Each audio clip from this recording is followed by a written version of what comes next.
Okay, നമുക്കൊന്ന് start ചെയ്യാം. Start ചെയ്യാം സർ. യെസ്, ഞാൻ എൻ്റെ സ്ക്രീൻ ഷെയർ ചെയ്യാം. നമുക്ക്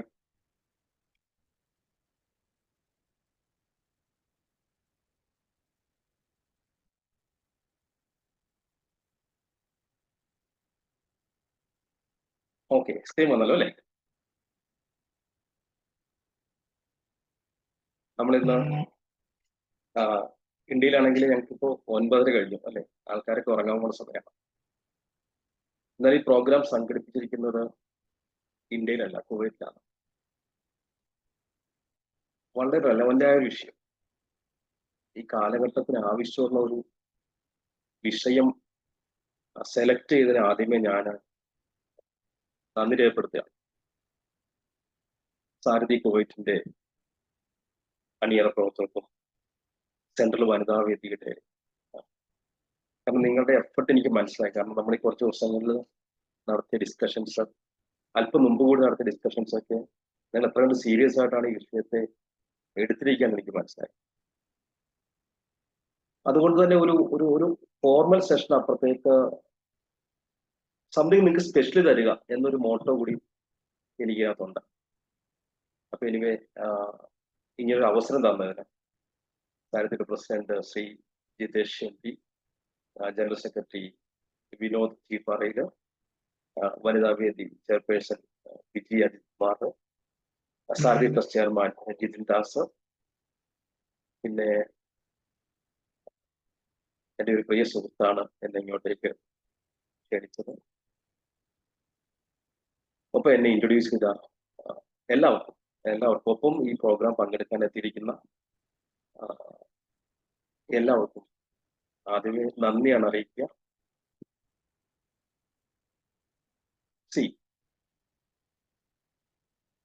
നമുക്ക് വിഷയത്തിലേക്ക് കടക്കുമ്പോൾ നീ സ്ട്രൈറ്റ് അവേ കുവൈറ്റിൽ നിങ്ങളോട് ഞാൻ സംസാരിക്കാം കേട്ടോ, കാരണം ഇന്ത്യയിൽ നിന്നും കുറച്ച് പേര് കേട്ടിട്ടുണ്ട്. എനിവേ ഞാൻ നിങ്ങളോട് സ്പെസിഫൈ സംസാരിക്കാം, പക്ഷേ ഇവർക്കും ഇന്ത്യക്കാർക്കും ഇതൊരു പാഠായിരിക്കും. നിങ്ങൾ കുവൈറ്റിൽ എത്തിയിരിക്കുന്നത് ടൂറിസത്തിനല്ല, ആണോ? ടൂറിസം അല്ല നമ്മുടെ പർപ്പസ്.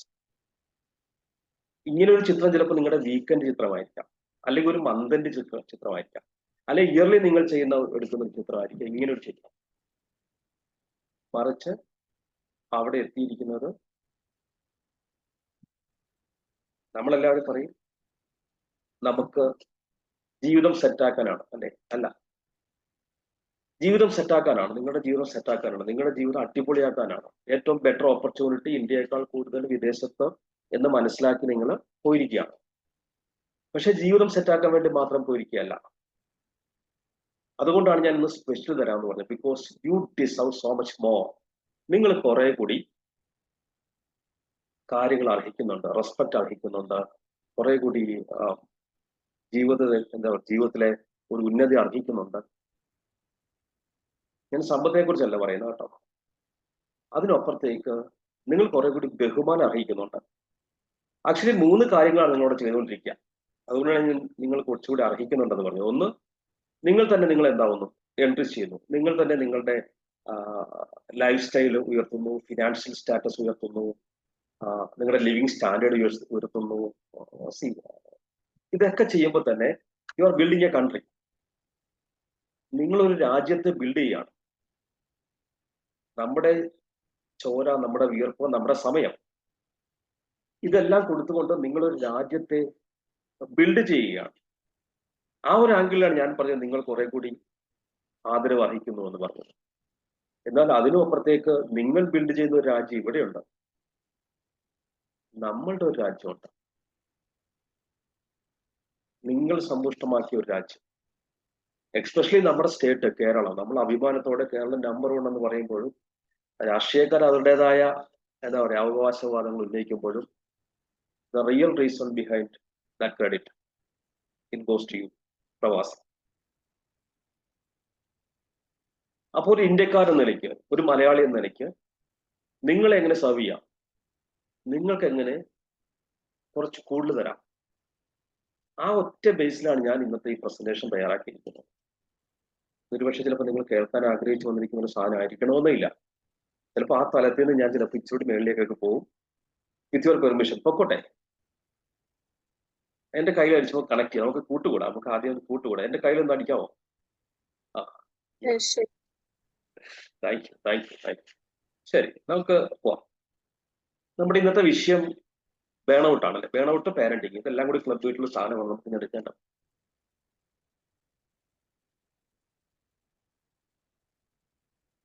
നമുക്ക് നമ്മുടെ സമയത്തെയാണ് നമ്മൾ അവിടെ കൊടുത്തുകൊണ്ടിരിക്കുന്നത്. വിഷയം സ്ട്രെസ് ആയതുകൊണ്ട് തന്നെ, വിഷയം ബേൺ-ഔട്ട് ആയതുകൊണ്ട് തന്നെ, ഈ ബേൺ-ഔട്ട് ആക്ച്വലി ഏറ്റവും കൂടുതൽ തൊഴിൽപരമായിട്ടാണ്. ആ പദം തന്നെ 1970 തൊഴിൽപരമായിട്ടാണ് ഇത് പ്രയോഗിക്കപ്പെട്ടത്. ഈ പദം തന്നെ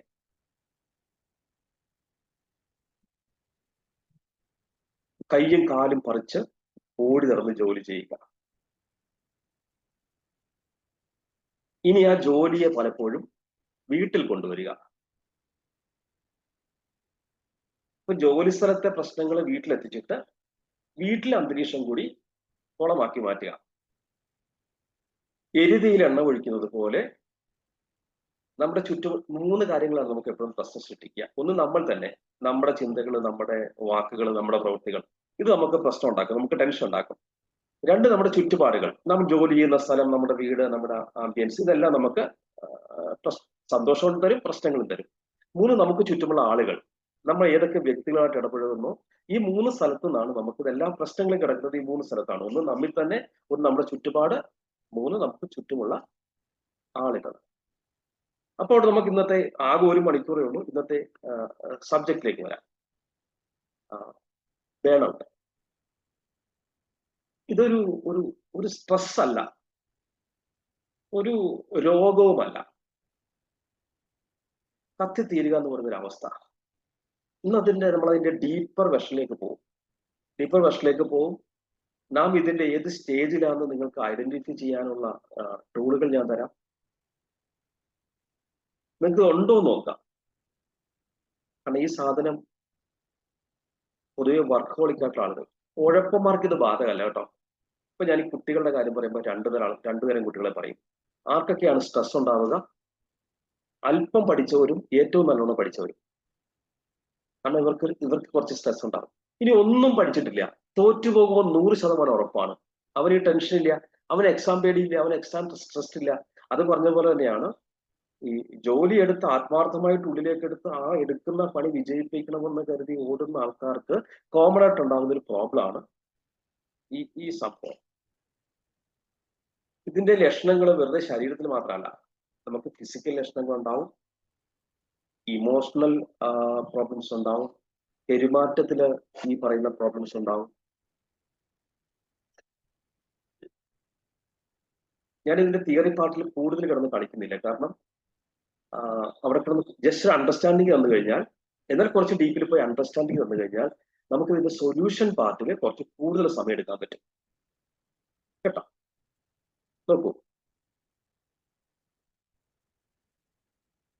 നിങ്ങൾ ഒരു സ്ഥലത്ത് ജോലിക്ക് ചെന്നു. ആ ജോലി നിങ്ങൾ ഇഷ്ടപ്പെട്ടു. നേരത്തെ പറഞ്ഞ പോലെ ആത്മാർത്ഥതയോടുകൂടി ആ ജോലി ചെയ്യുന്ന ഈ ഫസ്റ്റ് സ്റ്റേജ്, ഇത് ബേൺ-ഔട്ടിന്റെ ഹണിമൂൺ ഫേസ് എന്ന് പറയും. വളരെ ഓടി നടന്ന് കാര്യങ്ങളൊക്കെ എല്ലാം ചെയ്യുന്നു. അടിപൊളിയാണ്, കാര്യങ്ങളൊക്കെ അടിപൊളിയാണ്, ഭയങ്കര ക്രിയേറ്റിവിറ്റി ഉണ്ട്, നല്ല എനർജി ഉണ്ട്. പിന്നെ കല്ലുകടികൾ സ്റ്റാർട്ട് ചെയ്യുന്നു. നമ്മൾ അതിന്റെ വൺ സെറ്റ് ഓഫ് സ്ട്രെസ് എന്ന് പറയുന്ന ഒരു സ്റ്റേജിലേക്ക് കടക്കുന്നു, ഒരു ഫേസിലേക്ക് കടക്കുന്നു. അത് മുറുകി വരുമ്പോൾ അത് ക്രോണിക് സ്ട്രെസ് ആവുന്നു. നെക്സ്റ്റ് സ്റ്റേജ് ബേൺ-ഔട്ടിലേക്ക് പോകുന്നു. പിന്നെ അത് സ്ഥിരമാവുന്നു. അപ്പൊ ഞാൻ ഇതിന്റെ 12 സ്റ്റേജുകൾ വിശദീകരിച്ചു തരാം. ഈ ലക്ഷണം വെച്ചുകൊണ്ട് അപ്പൊ സ്വയം ചോദിക്കണം കേട്ടോ, ഇതൊരു കിസ്സായിട്ട് എടുത്തോളുക. സ്വയം ചോദിക്കണം, എനിക്കിതുണ്ടോ, എനിക്കിത് ആപ്ലിക്കബിൾ ആണോ? ചില കാര്യങ്ങൾ നിങ്ങൾക്ക് ആപ്ലിക്കബിൾ ആയിരിക്കില്ല, ചില കാര്യങ്ങൾ നിങ്ങൾക്ക് ആപ്ലിക്കബിൾ ആയിരിക്കും. ഈ 12 സാധനത്തെയും നമ്മളൊന്ന് ഡീപ്പ് നോക്കിക്കഴിഞ്ഞാല്, 1, the compulsion of compulsion to prove oneself, അവനവനെ ബോധ്യപ്പെടുത്താനുള്ള ശ്രമങ്ങൾ ആരംഭിച്ചിട്ടുണ്ടോ? സ്ഥിരമായി നമ്മളൊരു സംഭവമാണ് എന്ന് മറ്റുള്ളവരെ ബോധ്യപ്പെടുത്താനുള്ള ശ്രമങ്ങൾ നമ്മുടെ ഭാഗത്തുനിന്ന് വന്നു തുടങ്ങിയിട്ടുണ്ടോ? ഇതൊരു ടാഗാണ്. ഈ ചോദ്യം സ്വയം ചോദിക്കണം. അങ്ങനെയൊന്നുമില്ല, ആരെ ബോധിപ്പിക്കാൻ, വിട്ടുകളഞ്ഞേക്കാം. ഈ സ്റ്റേജിൽ നിങ്ങളില്ല, ഇത് നിങ്ങൾക്ക് ആപ്ലിക്കബിൾ അല്ല. ഇനി ആണെങ്കിൽ ഒന്ന് നോട്ട് ചെയ്ത് വെച്ചേക്ക് കേട്ടോ. ഇനി വർക്കിംഗ് ഹാർഡർ, എല്ലാം മറന്ന് വർക്ക് ചെയ്യാം. പണി. ഇതാണോ നിങ്ങളുടെ ഇപ്പോഴത്തെ വർക്കിംഗ് പാറ്റേൺ? വർക്കിന് അഡിക്റ്റ് ആയിട്ടുണ്ടോ? മറ്റെല്ലാ കാര്യങ്ങളെക്കാൾ കൂടുതൽ ഇപ്പോൾ വർക്കിനാണോ പ്രാധാന്യം കൊടുക്കുന്നത്? ഇതൊരു സ്റ്റേജാണ്. നെഗ്ലക്റ്റിംഗ് നീഡ്സ്, ഉറക്കത്തെ ശ്രദ്ധിക്കാതിരിക്കുക, മര്യാദക്ക് ഭക്ഷണം കഴിക്കാതിരിക്കുക, ലാക്ക് ഓഫ് സോഷ്യൽ ഇന്ററാക്ഷൻ, സഹജീവികളുമായിട്ട്, കൂട്ടുകാരുമായിട്ട്, ഫ്രണ്ട്ഷിപ്പ് സർക്കിളിൽ, റിലേഷൻഷിപ്പ് സർക്കിളിലൊക്കെ വിട്ടു നിൽക്കുക, അല്ലെങ്കിൽ അവരോടൊന്നും അങ്ങനെ അടുക്കാതെ ഇതിലേക്കാണോ ഫോക്കസ് ചെയ്യുന്നത്? ഇതൊരു സിംറ്റമാണ്, ഒരു സ്റ്റേജാണ്. ഡിസ്പ്ലേസ്മെന്റ് ഓഫ് കോൺഫ്ലിക്ട്സ്, നിങ്ങളുടെ ജോലി സ്ഥലത്ത് അല്ലെങ്കിൽ നിങ്ങൾ ആയിരിക്കുന്ന ഇടത്ത് നിങ്ങൾ മറ്റുള്ളവരെ കുറ്റം പറയുക, അവരുടെ കുറ്റങ്ങൾ പറയുക, അവരുടെ കുറവുകൾ പറയുക.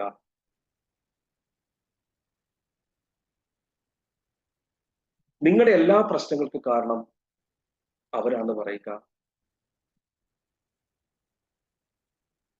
ഇതെല്ലാം സ്വയം ചോദിക്കണം കേട്ടോ. ഇതെല്ലാം സ്വയം ചോദിക്കണം.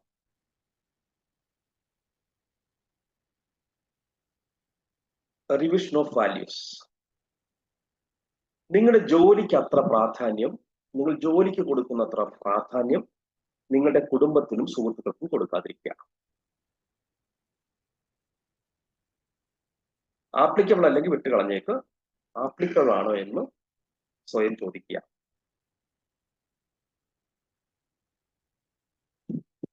ഇനി കൂടെ പണിയെടുക്കുന്നവര് അവർ കൊള്ളില്ലാന്ന് തോന്നുക, അവർ മടിയന്മാരാന്ന് തോന്നുക, അവർക്ക് അച്ചടക്കമില്ലാന്ന് തോന്നുക, നിങ്ങൾക്കൊപ്പം അവർ പ്രവർത്തിക്കുന്നില്ല എന്ന് തോന്നുക, നിങ്ങൾ അവിടേക്ക് ഫസ്റ്റേഡ്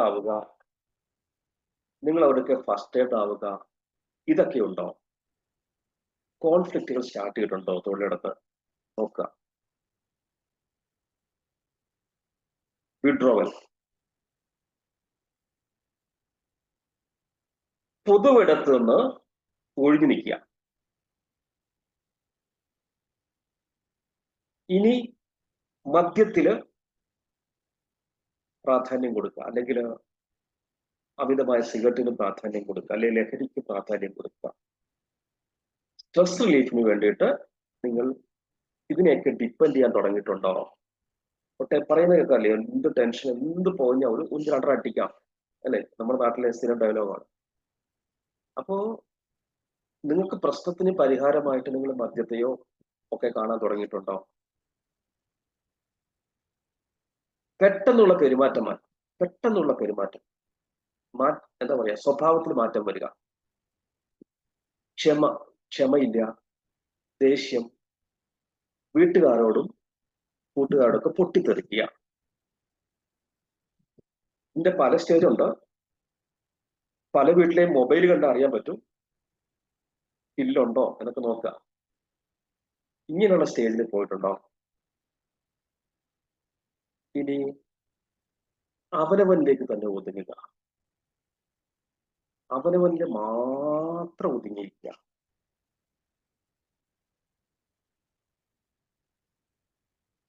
മൊത്തത്തിൽ ഒരു ശൂന്യത തോന്നുക,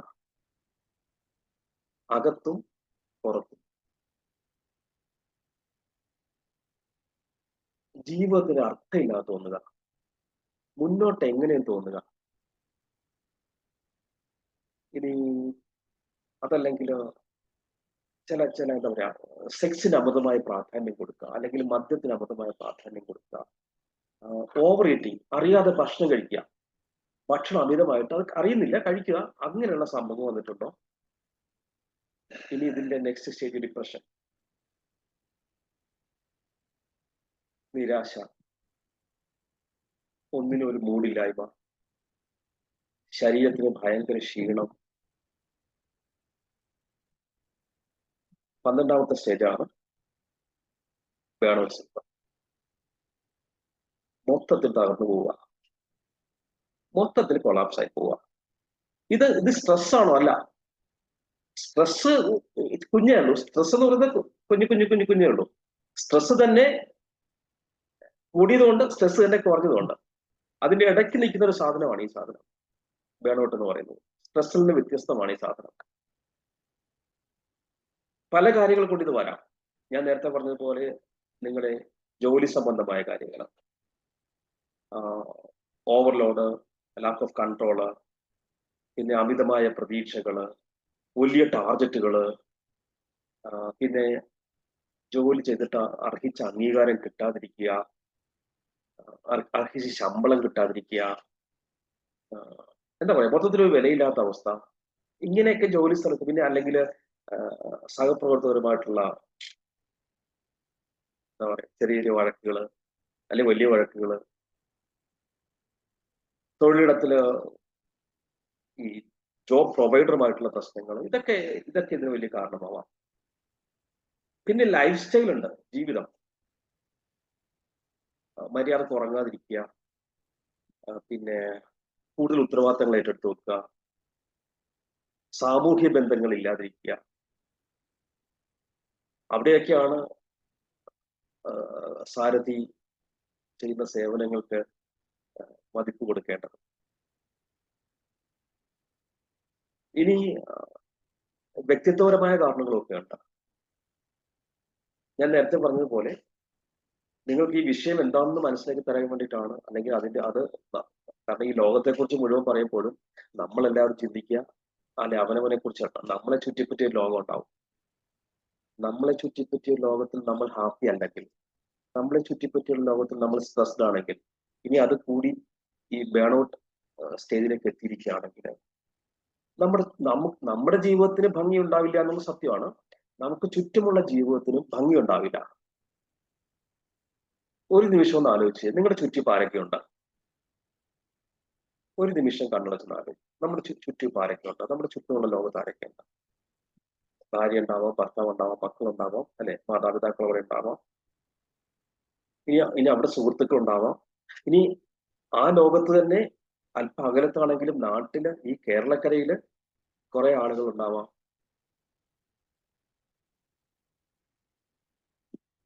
ഇവിടെയൊക്കെ സന്തോഷം ഉണ്ടെങ്കിലും നമ്മളുടെ സ്റ്റേജ് ഇതാണെങ്കിൽ നമുക്കത് ആസ്വദിക്കാൻ പറ്റൂല.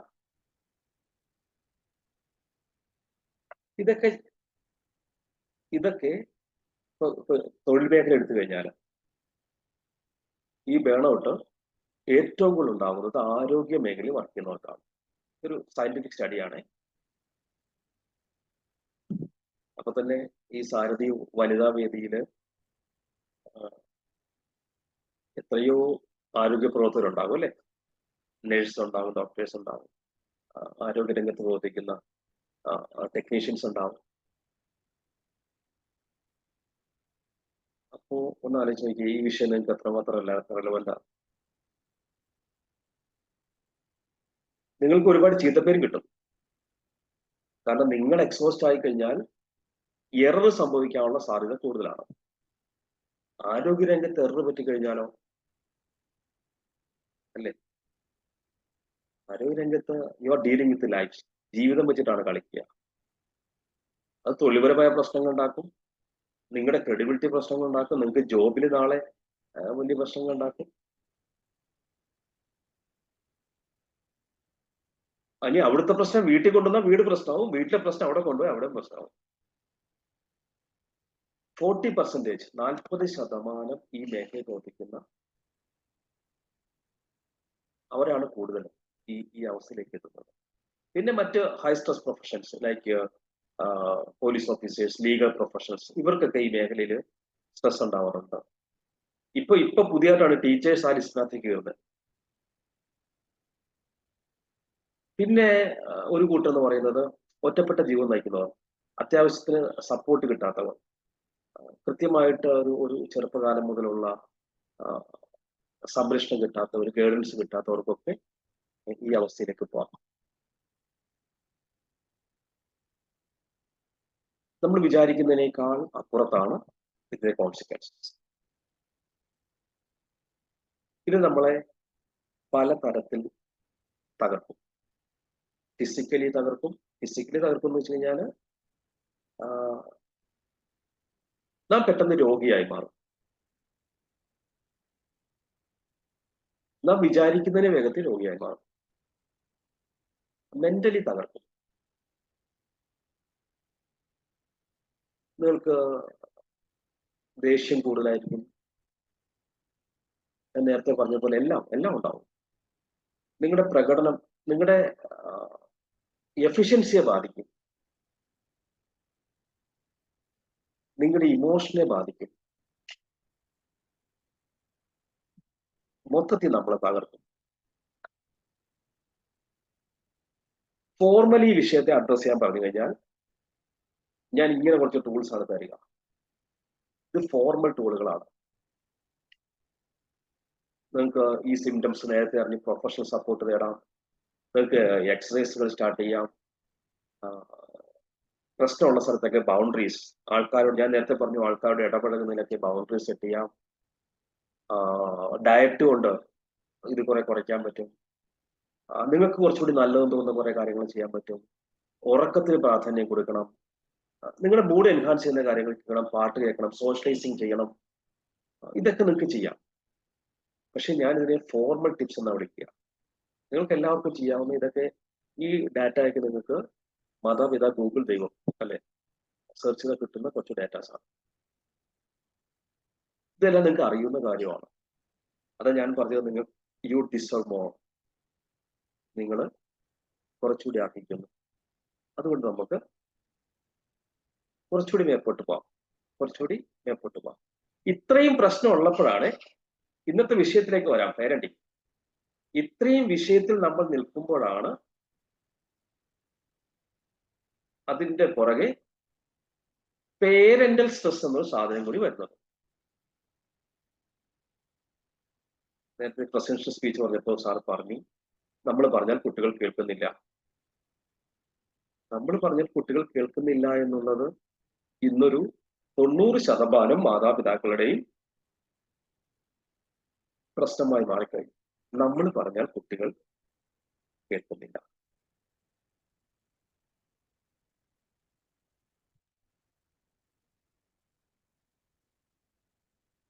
അപ്പൊ നമ്മൾ എന്താവും? നമ്മൾ സ്ട്രെസ്ഡ് ആവും. ഇനി നമ്മൾ കുട്ടികൾ പറഞ്ഞാൽ കേൾക്കാത്തത് മാത്രമാണോ നമ്മുടെ പ്രശ്നം? അല്ല.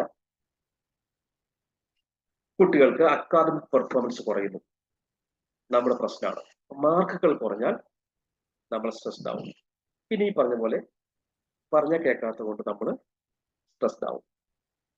ഞാൻ സാധാരണ നമ്മുടെ ഇവിടെ സ്കൂളുകളിൽ ചെല്ലുമ്പോൾ അവർ പ്രധാനമായിട്ട് കുറെ പ്രശ്നം പറയും. പ്രധാനമായിട്ട് ഹൈലൈറ്റ് ചെയ്യുന്നത് 3 കാര്യങ്ങളായിരിക്കും. 1, കുട്ടികൾ പറഞ്ഞാൽ കേൾക്കണ്ട. 1, 2 പ്രണയം. ഓക്കെ. 3 അഡിക്ഷൻ. 2 ഉണ്ട്. 1 ഫോൺ, 2 ഡ്രഗ്സ്. അപ്പൊ അഡിക്ഷൻ, പ്രണയം, ഈ അനുസരണയില്ലായ്മ. നമ്മൾ പ്രശ്നങ്ങൾ നോക്കാൻ പോയി കഴിഞ്ഞാൽ ഇനിയും പ്രശ്നങ്ങൾ ഉണ്ടാവും. എന്നാൽ ഞാൻ ഒന്ന് ചോദിച്ചോട്ടെ, പേരന്റൽ ടെൻഷൻ അല്ലെ, പേരന്റൽ സ്ട്രെസ്, അതാണ് നമ്മുടെ വിഷയം. എന്നാൽ പേരന്റ് ആയ ദിവസം ഓർമ്മയുണ്ടോ? പേരന്റ് ആയ ദിവസം നമുക്ക് സ്ട്രെസ് ആയിരുന്നോ, ടെൻഷൻ ആയിരുന്നോ, സന്തോഷമായിരുന്നോ? എന്തായിരുന്നു?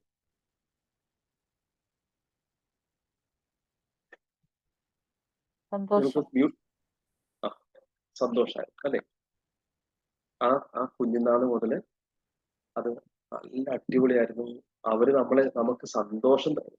നമ്മുടെ സ്ട്രെസ് ബേൺ ചെയ്തത് ഈ കുട്ടിയായിരുന്നു.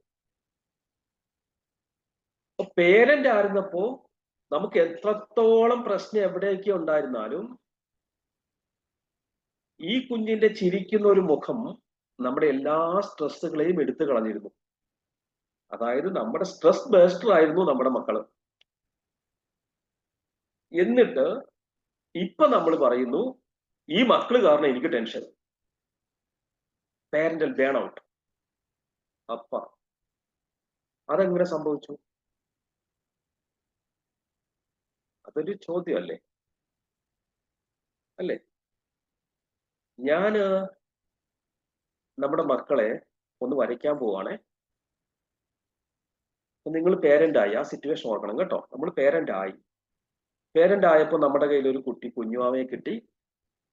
ഒന്ന് ഓർത്തു നോക്കിയേ, ആ കുഞ്ഞുമാവയുടെ മുഖം ഒന്ന് ഓർത്തു നോക്കിയേ അന്നത്തെ. ഓ എന്തോ ഇപ്പൊ തന്നെ നമുക്ക് അല്ലേ സന്തോഷം വരും. ഇതാ നോക്കിയേ, ഇതാ കുഞ്ഞുമാവയുടെ മനസ്സാണ്. ആ കുഞ്ഞുമാവയുടെ മനസ്സാണ്. ഈ മനസ്സിൽ ഒന്നുമില്ല. ഈ മനസ്സിൽ നല്ലതുമില്ല, ഈ മനസ്സിൽ ചീത്തയുമില്ല. ഉണ്ട്, അത് പറയാൻ പോയി കഴിഞ്ഞാൽ പിന്നെ അഭിമന്യുവിന്റെ കഥ പറഞ്ഞു പോകേണ്ടി വരും. അവിടെ വെച്ച് തന്നെ ഇതിനകത്ത് കുറെ കാര്യങ്ങൾ കയറുന്നുണ്ട്. ഞാൻ അങ്ങോട്ട് പോകുന്നില്ല, പ്രസവം പോലെ ഇങ്ങോട്ടേക്ക് എടുക്കാം. ഈ കുട്ടിക്ക് ജീവിതത്തില് അനുഭവങ്ങൾ ഉണ്ടാവുന്നു.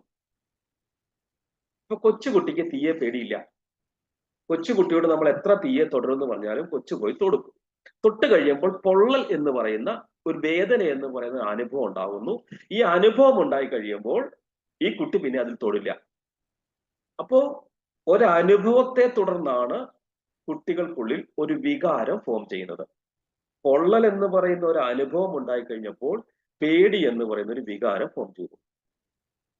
ഇതേപോലെ അവൻ ജനിച്ച ശേഷം അവൻ എന്തൊക്കെ അനുഭവങ്ങൾ കിട്ടുന്നോ, എന്തൊക്കെ എക്സ്പീരിയൻസുകൾ കിട്ടുന്നോ, ആ എക്സ്പീരിയൻസുകൾക്ക് അനുസരിച്ച് അവന്റെ ഉള്ളില് നല്ലതും ചീത്തയുമായ വിവിധ വികാരങ്ങൾ ഫോം ചെയ്യുന്നു. അപ്പൊ ഈ ഇമോഷൻസ് ഫോം ചെയ്യുന്നത് അവന് ശേഷമുണ്ടായ എക്സ്പീരിയൻസിൽ നിന്നാണ്. ഈ എക്സ്പീരിയൻസ് കിട്ടുന്ന എവിടുന്നാ? നിങ്ങൾ ഈ വിഷയം നേരത്തെ കേട്ടിട്ടുണ്ടാവും. ഞാൻ നിങ്ങൾ കേൾക്കാത്ത വിഷയത്തിലേക്കാണ് കൊണ്ടുപോകുന്നത്. ഈ എക്സ്പീരിയൻസ് നമ്മൾ കിട്ടുന്ന എവിടുന്നാ? കൊച്ചുകുട്ടികൾക്ക് രണ്ട് കാര്യത്തിലെ കൊച്ചുകുട്ടികൾ കരയുള്ളൂ. ഒന്ന് വിശക്കുമ്പോൾ, രണ്ട് ഇൻസെക്യൂരിറ്റി ഫീൽ ചെയ്യുമ്പോൾ, നനയുമ്പോൾ, അല്ലെങ്കിൽ നമ്മൾ ആരെങ്കിലും അടുത്ത് പൊക്കുമ്പോൾ, ഇതൊക്കെയാണ് കുട്ടികൾ കരയുക. അവിടെ നമ്മൾ കൊടുക്കുന്ന സ്നേഹവും വാത്സല്യവും ഒക്കെ എക്സ്പീരിയൻസ് ആണ്. അവിടുന്ന് അങ്ങോട്ട് അവന്റെ വളർച്ച പുരോഗമിച്ച് വരുമ്പോൾ നല്ലതും ചീത്തയുമായ കാര്യങ്ങൾ അവൻ കാണുന്നു, കേൾക്കുന്നു, അവൻ അനുഭവിക്കുന്നു. അവൻ ആരോടൊക്കെ ഇടപഴകുന്നു, അവൻ അപ്പനോട് ഇടപെടുന്നു, അമ്മയോട് ഇടപെടുന്നു, അപ്പനോട് ഇടപെടുന്നു, എല്ലാവരോടും ഇടപഴകുന്നു.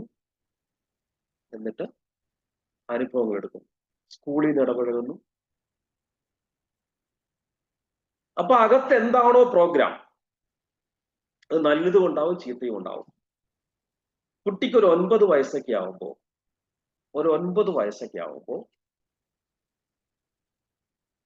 ഇങ്ങനൊരു സാധനം നമ്മൾ കണ്ടിട്ടുണ്ടാവും, അരിപ്പ.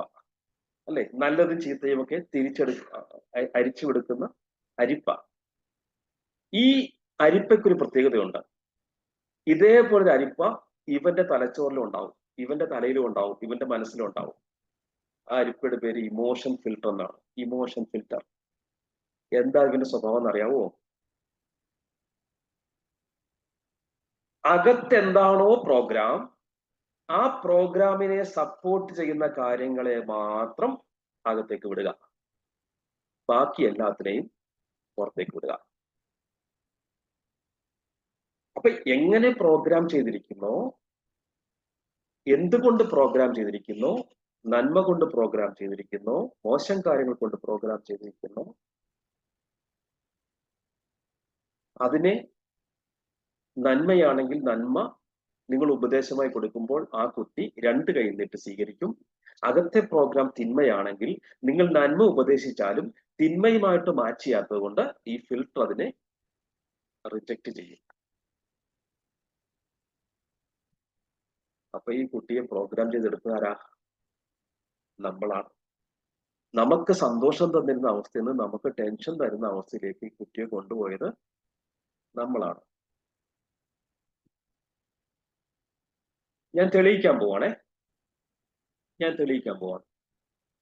ഇന്ന് മിക്കവാറും പേരൻസിന്റെ പരാതികളിലൊന്ന് കുട്ടികളുടെ അമിതമായ മൊബൈൽ ഉപയോഗമാണോ? ആണോ? അതെ. ഞാനൊരു ഒരമ്മയെ കാണിച്ചു തരാം. ഇത് മിക്കവാറും എല്ലാ വീട്ടിലെയും അല്ലെ, ഈ അമ്മയുടെ സ്ഥാനത്ത് നമ്മളാവും, മോന്റെ സ്ഥാനത്ത് നമ്മുടെ മോനെ മോളാവും. ഇനി ഞാൻ വേറെ കുറച്ച് അമ്മമാരെ കാണിച്ചു തരാം.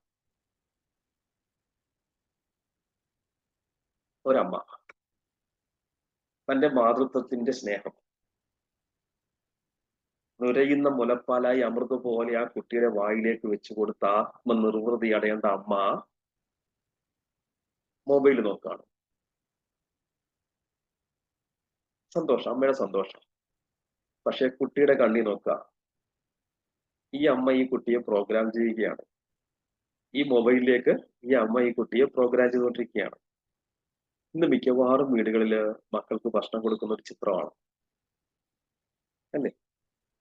ഇപ്പൊ ഞാൻ നേരത്തെ പറഞ്ഞു, അകത്തെന്താണോ, ചെറുപ്പത്തിൽ എന്താണോ പ്രോഗ്രാം, ചെറുപ്പത്തിൽ നമ്മൾ കുട്ടികളെ മൊബൈലിൽ ഇങ്ങനെ പ്രോഗ്രാം ചെയ്ത് വെച്ചിട്ട് വലുതാകുമ്പോൾ അവരുടെ മൊബൈൽ മാറ്റി വെക്കാൻ പറഞ്ഞാൽ അവന്റെ ഫിൽട്ടർ സമ്മതിക്കില്ല. ഇനി വേറൊരു അമ്മയെ കാണിച്ചു തരട്ടെ. ഈ അമ്മ എന്ത് ചെയ്യാണ്? ആരെങ്കിലും ഒന്ന് പറയാമോ? ഈ അമ്മ എന്ത് ചെയ്യാണ്?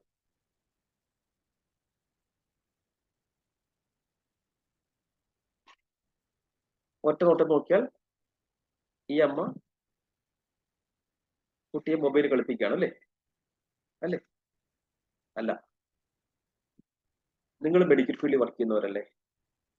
നിങ്ങൾ പഠിച്ചിട്ടില്ലേ കുഞ്ഞു കുട്ടികളുടെ കണ്ണിന് മൊബൈലിന്റെ ബ്ലൂ റൈസിനെ ഫിൽട്ടർ ചെയ്ത് സേഫ് ആക്കാനുള്ള കപ്പാസിറ്റി ഇല്ല എന്ന് പഠിച്ചിട്ടില്ലേ? ശരിക്കും ഈ അമ്മ ഈ കുട്ടിയുടെ കണ്ണിലേക്ക് ആ കുട്ടിയുടെ കണ്ണീർ ഗ്രന്ഥിയെ വറ്റിച്ച് ക്യാൻസറസ് ആക്കാനുള്ള ചാൻസ് കൊടുക്കുമല്ലേ? അപ്പൊ നമ്മൾ നമ്മുടെ സൗകര്യാർത്ഥം നമ്മൾ ഇതെല്ലാം ചെയ്തു വെച്ചിട്ട് നമ്മൾക്ക് കുറ്റം പറയുന്നത് നമ്മുടെ മക്കളെ. പണ്ട് ഇപ്പൊ എന്റെയൊക്കെ ഏജിലുള്ള ഒരുപാട് പേരെ ഇവിടെ കാണാൻ പറ്റുന്നുണ്ടാവും. നമ്മുടെയൊക്കെ അന്ന് പരാതി എന്തായിരുന്നു? ക്രിക്കറ്റ് ബാറ്റുമായിട്ട് രാവിലെ ഇറങ്ങും, പറമ്പിൽ കേതു, ഈ ഒരു സാധനം കണ്ടുപിടിച്ച അവന്റെ തലണം എന്നൊക്കെ പറഞ്ഞിട്ടായിരുന്നു അന്ന് ക്രിക്കറ്റ് ബാറ്റ്. ഇന്ന് നമ്മൾ ആ ക്രിക്കറ്റ് ബാറ്റിന്റെ സ്ഥാനത്ത് നമ്മൾ മൊബൈലിനെ കുറ്റം പറയണം. നമ്മുടെ കുട്ടികൾ ജനിച്ചു വീണത് ഈ ഗാഡ്ജറ്റ് യുഗത്തിലാ. അപ്പൊ ഈ സാധനം, ആ ടെക്നോളജി നമുക്ക് ഉപേക്ഷിക്കാൻ പറയാൻ പറ്റൂല. പക്ഷേ നല്ലതും ചീത്തതും കണ്ടെടുക്കാൻ പറയാൻ നമുക്ക് പറ്റണം. നാം വഴക്കിട്ടിട്ടല്ല കാര്യം. ഇനി ചില കുട്ടികൾക്ക് ലേണിംഗ് ഡിസബിലിറ്റീസ് ഉണ്ടാവും. അപ്പൊ അവിടെയൊക്കെ നമ്മുടെ സർവീസ് വേണം, നമ്മുടെ സപ്പോർട്ട് വേണം. ഒരു കുട്ടി ഈ കളിച്ച് അഡിക്ഷൻ ആയി പോയി കഴിഞ്ഞാൽ അത് അപകടകരമാണ്. അപ്പൊ മൊബൈൽ കളിക്കരുതെന്നല്ല ഞാൻ പറയുന്നത്, കുട്ടികൾക്ക് മൊബൈൽ കൊടുക്കരുതെന്നല്ല ഞാൻ പറയുന്നത്. ഒരു ടൈം ഉണ്ടായ നിയന്ത്രണം വെച്ച് കൊടുക്കാൻ നമുക്ക് സാധിക്കണം. ഇല്ലെങ്കിൽ നിങ്ങൾ കുട്ടികൾ ശ്രദ്ധിച്ചോളെ. ഇപ്പൊ ഞാൻ മാതാപിതാക്കളുടെ ബേണൗട്ടാണ് നോക്കുന്നെങ്കിൽ പോലും ഈ വിഷയം ഗൗരവമുള്ളതാണ്. നിങ്ങൾ കുട്ടികളോട് മൊബൈൽ മേടിക്കുമ്പോൾ കുട്ടി വയലന്റ് ആവുന്നുണ്ടോ ശ്രദ്ധിക്കണം. അവൻ അഡിക്ഷനിലേക്ക് പോവുകയാണ്. അവന്റെ ഗെയിം കളി നിങ്ങൾ പെട്ടെന്ന് നിർത്തുമ്പോൾ അവൻ വയലന്റ് ആവുന്നുണ്ടോ, വല്ലതും എറിഞ്ഞു പൊട്ടിക്കുന്നുണ്ടോ, അല്ലെങ്കിൽ ഷൗട്ട് ചെയ്യുന്നുണ്ടോ, വല്ലതിനും പിടിച്ച് ഇടിക്കുന്നുണ്ടോ, അല്ലെങ്കിൽ നിങ്ങളെ ഉപദ്രവിക്കുന്നുണ്ടോ, അത് അപകടകരമാണ്. നിയന്ത്രിച്ച് കുട്ടികൾക്ക് പഠിക്കാൻ ഇപ്പോലെ പ്രത്യേകിച്ച് മിഡിൽ ഈസ്റ്റില് ഈ ഗാഡ്ജറ്റ് ഇല്ലാതെ പഠിത്തം സാധ്യമല്ല. എന്നാൽ കുട്ടികളെ നിങ്ങൾ പറഞ്ഞു മനസ്സിലാക്കാൻ ഒരു കാര്യം ഞാൻ മാതാപിതാക്കളെ പറഞ്ഞുതരാം. ഈ ഒറ്റ കാര്യം നിങ്ങൾ മക്കളെ ബോധ്യപ്പെടുത്തണം, നിങ്ങൾ പറഞ്ഞിരിക്കണം.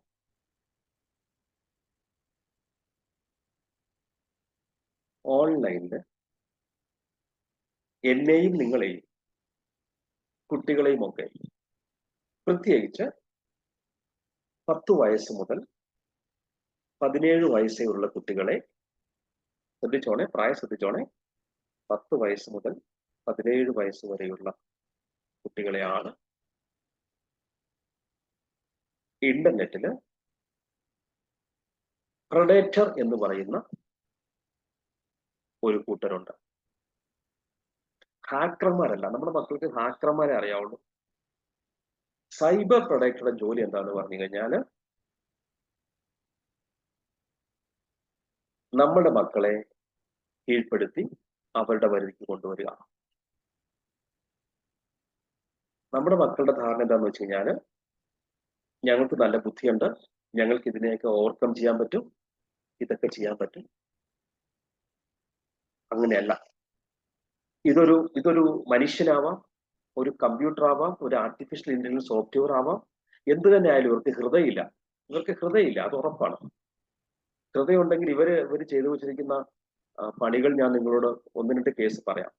എൻ്റെ പോലീസ് അനുഭവങ്ങൾ ഞാൻ പറയാം. അപ്പൊ നിങ്ങൾക്ക് മനസ്സിലാവും ഇവർക്ക് ഹൃദയമില്ലെന്ന്. ഇവര് നമ്മുടെ മക്കളെയും വാച്ച് ചെയ്യുന്നുണ്ട്. ഇവന്റെ സ്റ്റെപ്പ് ബൈ സ്റ്റെപ്പ് പ്രോസസ് ആണ് ഇവര് കേട്ടോ. Step by step process. ഇവന്റെ ഒരു സ്റ്റെപ്പാണ് ഗ്രൂമിംഗ് എന്ന് പറയുന്നത്. ഇവൻ 6 മാസം മുതൽ 3 വർഷം വരെ ഒരു കുട്ടിയെ വെറുതെ വാച്ച് ചെയ്യുക മാത്രം ചെയ്യും. ഒന്നും മിണ്ടൂല, ഒരു മെസ്സേജ് അയക്കൂല, കണക്ട് ചെയ്യാൻ നോക്കൂല, വെറുതെ എന്ത് ചെയ്യും? വാച്ച് ചെയ്യും. എന്തിനാണെന്നറിയാവോ? നമ്മുടെ കുട്ടികൾ ഏതാണ്, അവരുടെ ഇഷ്ടം എന്താണ്, അവരുടെ ആക്ടിവിറ്റികൾ എന്തൊക്കെയാണ് എന്ന് പഠിക്കാൻ, നമ്മുടെ കുട്ടികളുടെ സ്വഭാവം പഠിക്കാൻ. നമ്മളുടെ മക്കളുടെ ധാരണ എന്ന് പറയുന്നത്, അവരുടെ സ്ക്രീൻ എന്ന് പറയുന്നത് ലോകത്ത് ആരും കാണുന്നില്ല, അവര് മാത്രമേ കാണുന്നുള്ളതുകൊണ്ട് ഇല്ല. ലോകത്തിന്റെ പല ഭാഗത്തിരുന്നും നമ്മുടെ സ്ക്രീൻ പലരും കാണുന്നുണ്ട്. നമ്മുടെ ഫോണിൽ പറയുന്നത് എല്ലാം ലോകത്തുള്ള പല സെർവറിലും സേവ് ആകുന്നുണ്ട്. നമ്മുടെ മിക്കവാറും ആൾക്കാരുടെ ക്യാമറ എല്ലാം ഓണാണ്. ഈ ക്യാമറ ഇങ്ങനെ നോക്കുമ്പോൾ ഇവിടെ ഇതൊക്കെ ഉണ്ട്, ഇവിടെ കമ്പ്യൂട്ടർ ഇതെല്ലാം ലോകത്തുള്ള പല ആൾക്കാരും കാണുന്നുണ്ട്. നമ്മുടെ മക്കൾക്ക് ഇത് അറിയില്ല. ആ കാണുന്നവർ മിണ്ടുന്നേ ഇല്ല. നമ്മുടെ ഇഷ്ടം അങ്ങനെ നോട്ട് ചെയ്ത് വെക്കും. എന്നിട്ട് അവര് മിററിങ്. എന്താ മിററിങ് എന്ന് ചോദിച്ചു കഴിഞ്ഞാൽ, നമ്മുടെ മക്കൾക്ക് എന്താണോ ഇഷ്ടം, സ്പോർട്സ് ആണോ, ആർട്സ് ആണോ, ഡാൻസ് ആണോ, അതവർ മനസ്സിലാക്കി. കാരണം അവർ ഈ കുട്ടിയുടെ സ്ക്രീൻ കാണുന്നുണ്ടല്ലോ. എന്നിട്ട് അതിനോട് അടുത്ത് നിൽക്കുന്ന കുട്ടികളുടെ ഇഷ്ടമാണ് അവരുടെയും ഇഷ്ടം രീതിയിൽ അവർ കുട്ടികളെ കണക്ട് ചെയ്യും. നമ്മൾ അറിയില്ല. കാരണം കുട്ടികൾക്ക് ഗാഡ്ജറ്റ് എന്ന് അവരുടെ പ്രൈവസിയിലാണ്. കണക്ട് ചെയ്ത് കഴിഞ്ഞാൽ അവരുടെ സ്റ്റേജ് സൈബർ ഫിഷിംഗ് എന്ന് പറയും. അവർ നമ്മളെ കുട്ടികളെ തൂക്കുക എന്ന് പറയുമ്പോൾ വീട്ടിൽ നിന്ന് പിടിച്ചുകൊണ്ട് പോവുകയല്ല, അവരവരുടെ അടിമകളാണ്. പ്രധാനമായിട്ടും 3-4 കാര്യങ്ങൾക്ക് വേണ്ടിയിട്ടാണ് ഇവർ ഉപയോഗിക്കുക. 1, ഓൺലൈൻ സെക്സ്വൽ പ്രൊഡക്റ്റേഴ്സ്. കൊച്ചു കുട്ടികളെ, ഞാൻ പറഞ്ഞ ഏജ് ഗ്രൂപ്പ് ഉണ്ടല്ലോ, ഒരു കുട്ടി ആത്മഹത്യ ചെയ്തു.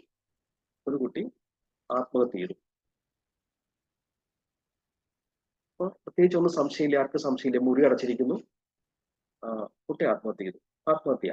അതാണ് സംഭവം. ആത്മഹത്യയുടെ കാരണം അറിയണ്ടേ? ഈ കാരണം കറങ്ങിത്തിരിഞ്ഞ് ഞങ്ങളിലെത്തി. ഈ കുട്ടിയുടെ സിസ്റ്റം ഞങ്ങൾ ഡീകോഡ് ചെയ്തു. ഈ കുട്ടിക്ക് വീട്ടില് അച്ഛനുണ്ട്, അമ്മയുണ്ട്.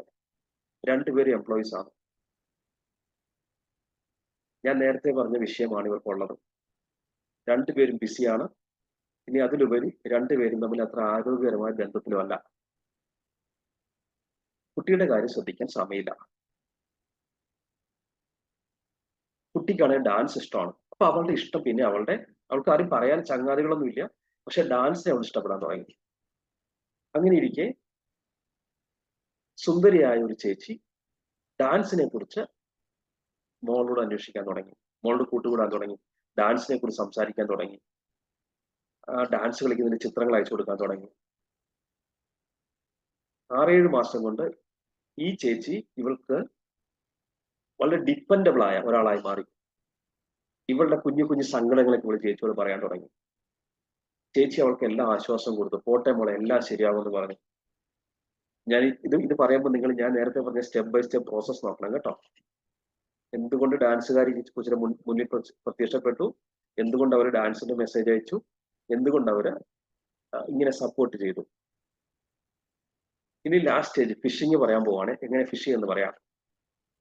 ഒരു ദിവസം ഈ കുട്ടിയോട് ഈ സുന്ദരിയായ പെൺചേച്ചി ഒരു അശ്ലീല പദം പ്രയോഗിച്ചു. അപ്പൊ നമ്മുടെ മോള് ഇതൊന്നും അങ്ങനെ പറഞ്ഞിട്ടില്ല. അപ്പൊ അവള് പറഞ്ഞു, അയ്യോ ഇതെന്താ ചേച്ചി ഇങ്ങനെ പറയണമെന്ന് വെച്ചിട്ട് ഇവള് ചാറ്റ് കട്ട് ചെയ്തു. പിന്നെയും കുറച്ച് ദിവസം കഴിഞ്ഞപ്പോൾ ചേച്ചി വീണ്ടും സോറി കേട്ടോ മോളെ, അത് വെറുതെ അങ്ങനെ പറഞ്ഞെന്നൊക്കെ പറഞ്ഞിട്ട് അങ്ങനെ വന്ന് കുറച്ച് കഴിഞ്ഞപ്പോൾ ഈ അശ്ലീല പദങ്ങളോട് കുട്ടിയും അനുകൂലമായിട്ട് പ്രതികരിക്കാൻ തുടങ്ങി. ഒരു ദിവസം ഇങ്ങനെ പിന്നെ അശ്ലീലങ്ങളൊക്കെ ഉണ്ട്, അത്യാവശ്യം ഇത്തരം കാര്യങ്ങളൊക്കെ കുട്ടി സംസാരിക്കുന്നുണ്ട്. ഒരു ദിവസം ചേച്ചിയുടെ ഡ്രസ്സ് മാറ്റി കാണിച്ചു, ബ്രസ്റ്റ് കാണിച്ചു. എന്നിട്ട് പറഞ്ഞു, എന്റെ ഇവിടെ ഇങ്ങനെയാണ് ഇരിക്കുക, മോളുടെ എങ്ങനെയായിരിക്കുക, ചേച്ചി ഒന്ന് കാണട്ടെ എന്ന് പറഞ്ഞു. അയ്യോ, മോൾ അപ്പോഴും എന്ത് ചെയ്തു, ഇതെന്താ ചേച്ചി അയ്യേച്ചേ എന്നൊക്കെ പറഞ്ഞിട്ട് മോള് കട്ട് ചെയ്തു. ഒന്ന് നല്ല കുട്ടിയല്ലേ. പക്ഷേ നേരത്തെ ആ അശ്ലീല വാക്കിനോട് അവൾ എങ്ങനെ താതാത്മ്യപ്പെട്ടോ അതേപോലെ ഒരു ദിവസം ഒരു ദുർബല നിമിഷത്തില് ഈ മോള് അവളുടെ ഡ്രസ്സ് മാറ്റി കാണിച്ചു.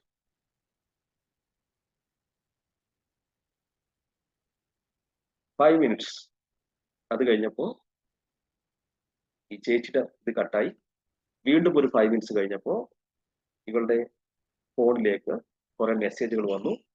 അതിൽ ഇവളുടെ എല്ലാ കോണ്ടാക്ട്സും ഉണ്ടായിരുന്നു. ഇൻസ്റ്റാഗ്രാം ഫ്രണ്ട്സ് ഉണ്ടായിരുന്നു, ഫേസ്ബുക്ക് ഫ്രണ്ട്സ് ഉണ്ടായിരുന്നു, വാട്സപ്പിൽ ആർക്ക് കോണ്ടാക്ട് ഉണ്ട്, എല്ലാവരുടെയും ഡീറ്റെയിൽസ് അതിനകത്തുണ്ടായിരുന്നു.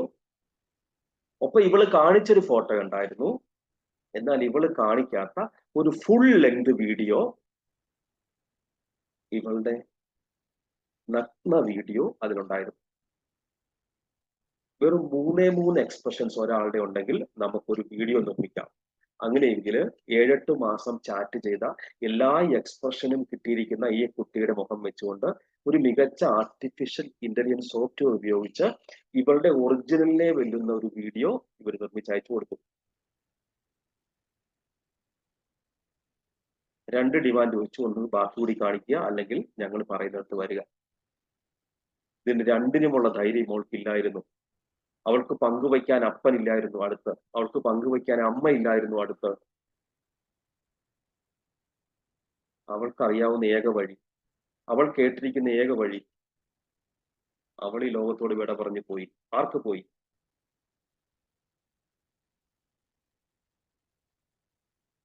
അപ്പോ ഇത് നമ്മളോട് മക്കളോട് കമ്മ്യൂണിക്കേറ്റ് ചെയ്യാൻ നമുക്ക് പറ്റണ്ടേ? നിങ്ങൾ ദേഷ്യപ്പെട്ട് പറയാൻ പോയി കഴിഞ്ഞാൽ നടക്കില്ല കേട്ടോ. നിങ്ങൾ വഴക്കിട്ട് തല്ലി പറയാൻ പോയി കഴിഞ്ഞാൽ നടക്കില്ല. ഇവിടെ കീഴ്പ്പെടുത്താവുന്ന ഒരേ ഒരു ആയുധം സ്നേഹം മാത്രമാണ്. നിങ്ങളുടെ സംഭാഷണത്തിന് ഈ കാര്യങ്ങൾ കൊണ്ടുവന്ന്, ഇല്ലെങ്കിൽ നിങ്ങൾ പ്രൊഫഷണൽസിന്റെ സഹായം തേടുക. അവരെ പറഞ്ഞ് ബോധ്യപ്പെടുത്താൻ പറ്റുന്ന പ്രൊഫഷണൽസിന്റെ സഹായം തേടുക. ഈ സെക്സ്വൽ പ്രൊഡക്റ്റേഴ്സ് മാത്രമല്ല കേട്ടോ, ഓൺലൈൻ ഫിനാൻഷ്യൽ പ്രൊഡക്റ്റേഴ്സ് ഉണ്ട്. നമ്മുടെ മക്കൾക്ക് ഗെയിം കളിക്കാനായിട്ടുള്ള കോഡൊക്കെ ഒരു പറഞ്ഞു കൊടുക്കും. പെട്ടെന്ന് ഗെയിമൊക്കെ ജയിക്കാനുള്ള കോഡൊക്കെ ഒരു പറഞ്ഞു കൊടുക്കും.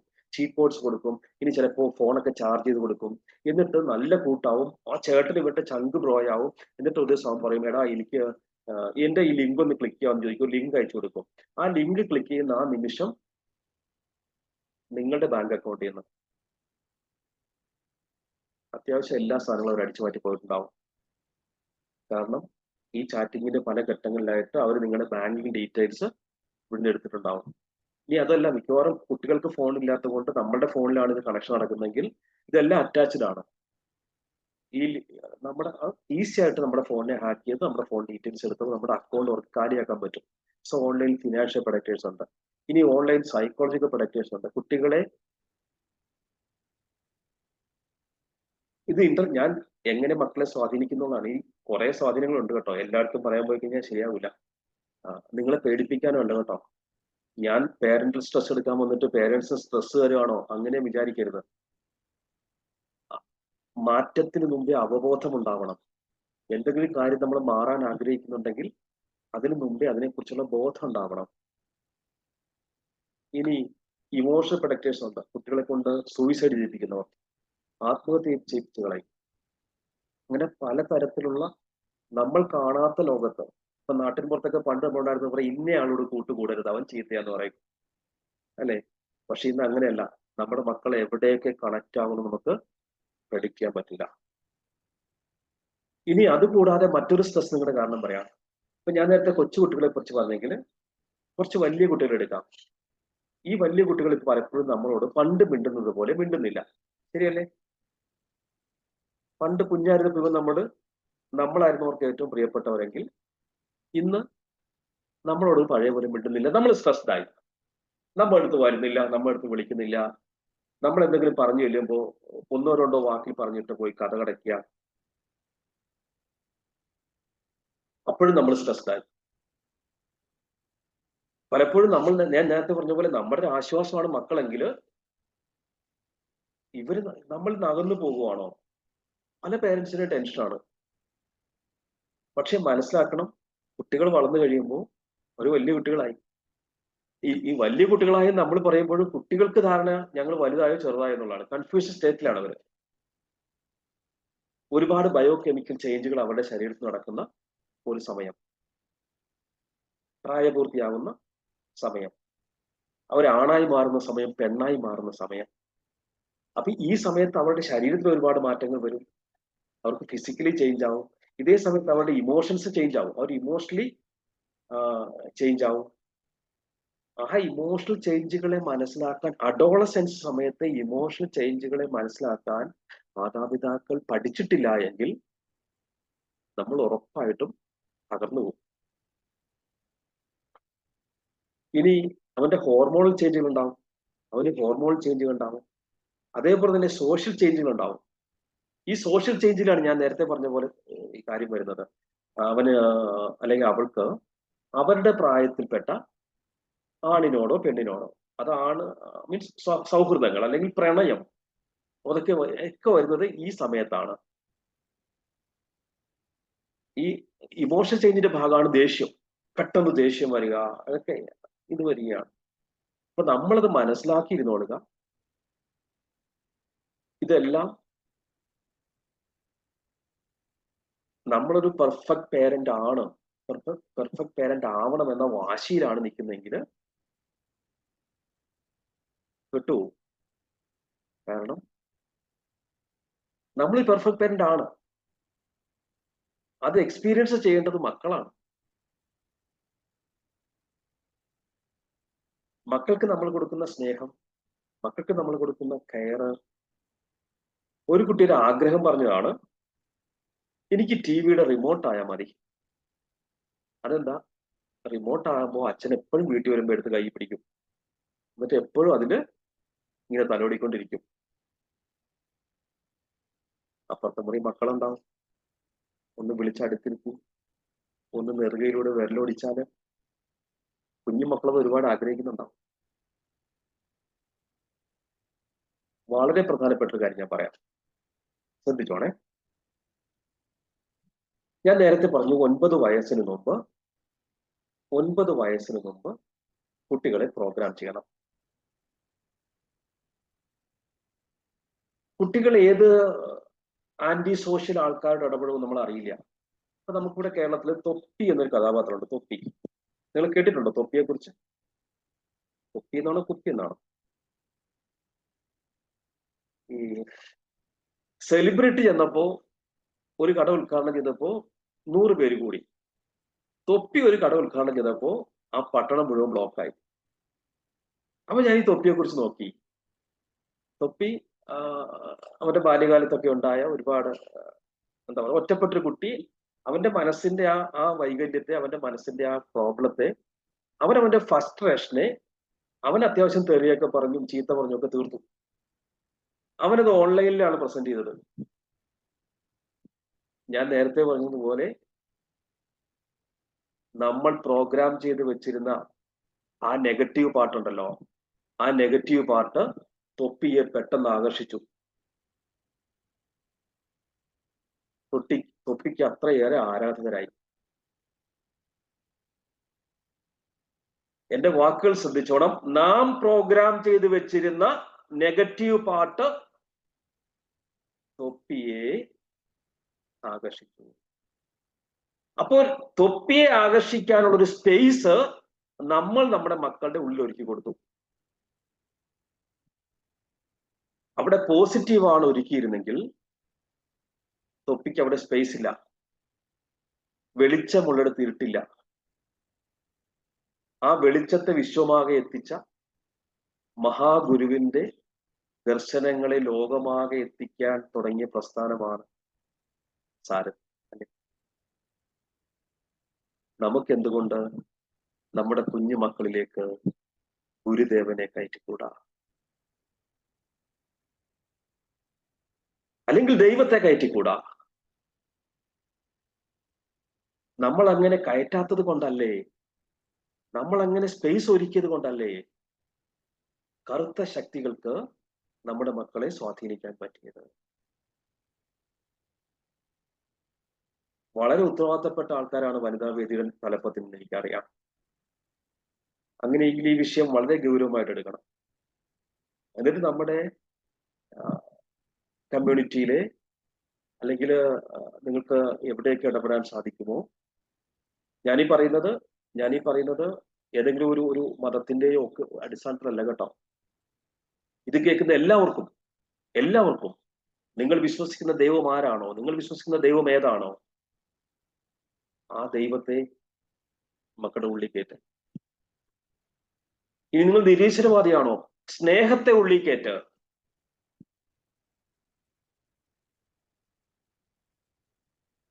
സ്പേസ് അടയ്ക്ക, നല്ലത് കൊണ്ട് നിറയ്ക്ക. അങ്ങനെയെങ്കിൽ മക്കൾ നിങ്ങൾക്ക് ജനിച്ചപ്പോൾ എന്ത് തന്നോ സന്തോഷം, അതേ സാധനം തന്നെ നമ്മുടെ അവസാനം വരെ അവർ തരും.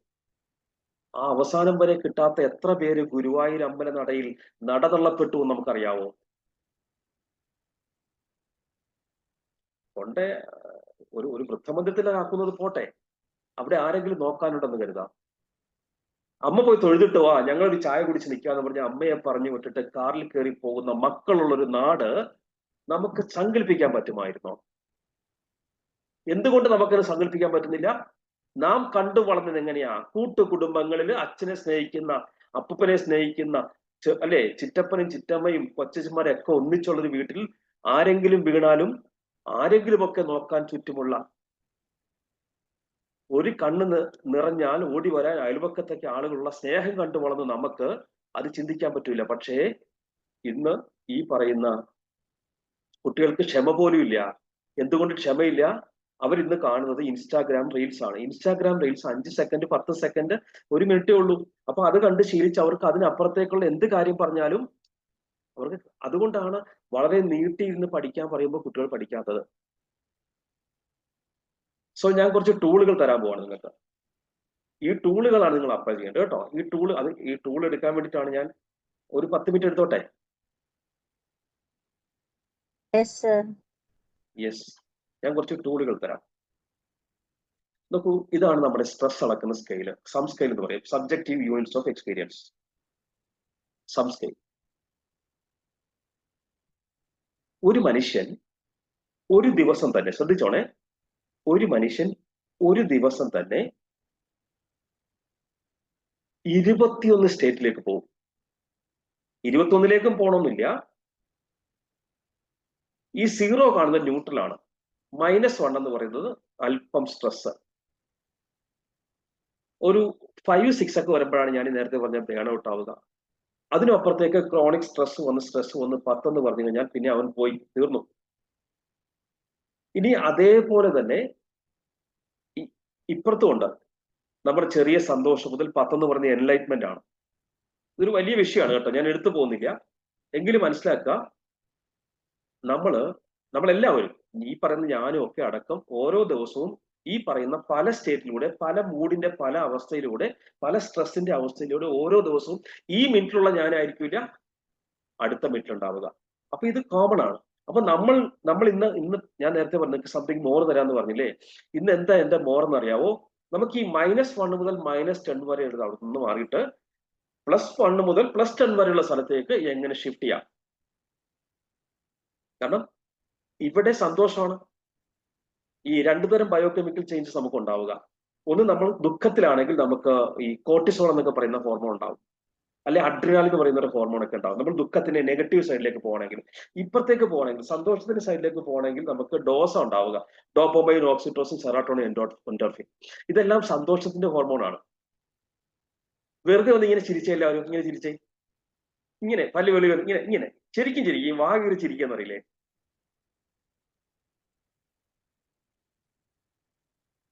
ഹോസ്പിറ്റൽ വീട്ടിലേക്ക് വരുമ്പോ, ജോലി കഴിഞ്ഞ് വീട്ടിലേക്ക് വരുമ്പോ, വീട്ടിലെത്തുന്നതിന് 5 കിലോമീറ്റർ മുമ്പ് കിറി ഇങ്ങനെ വെച്ചോളുക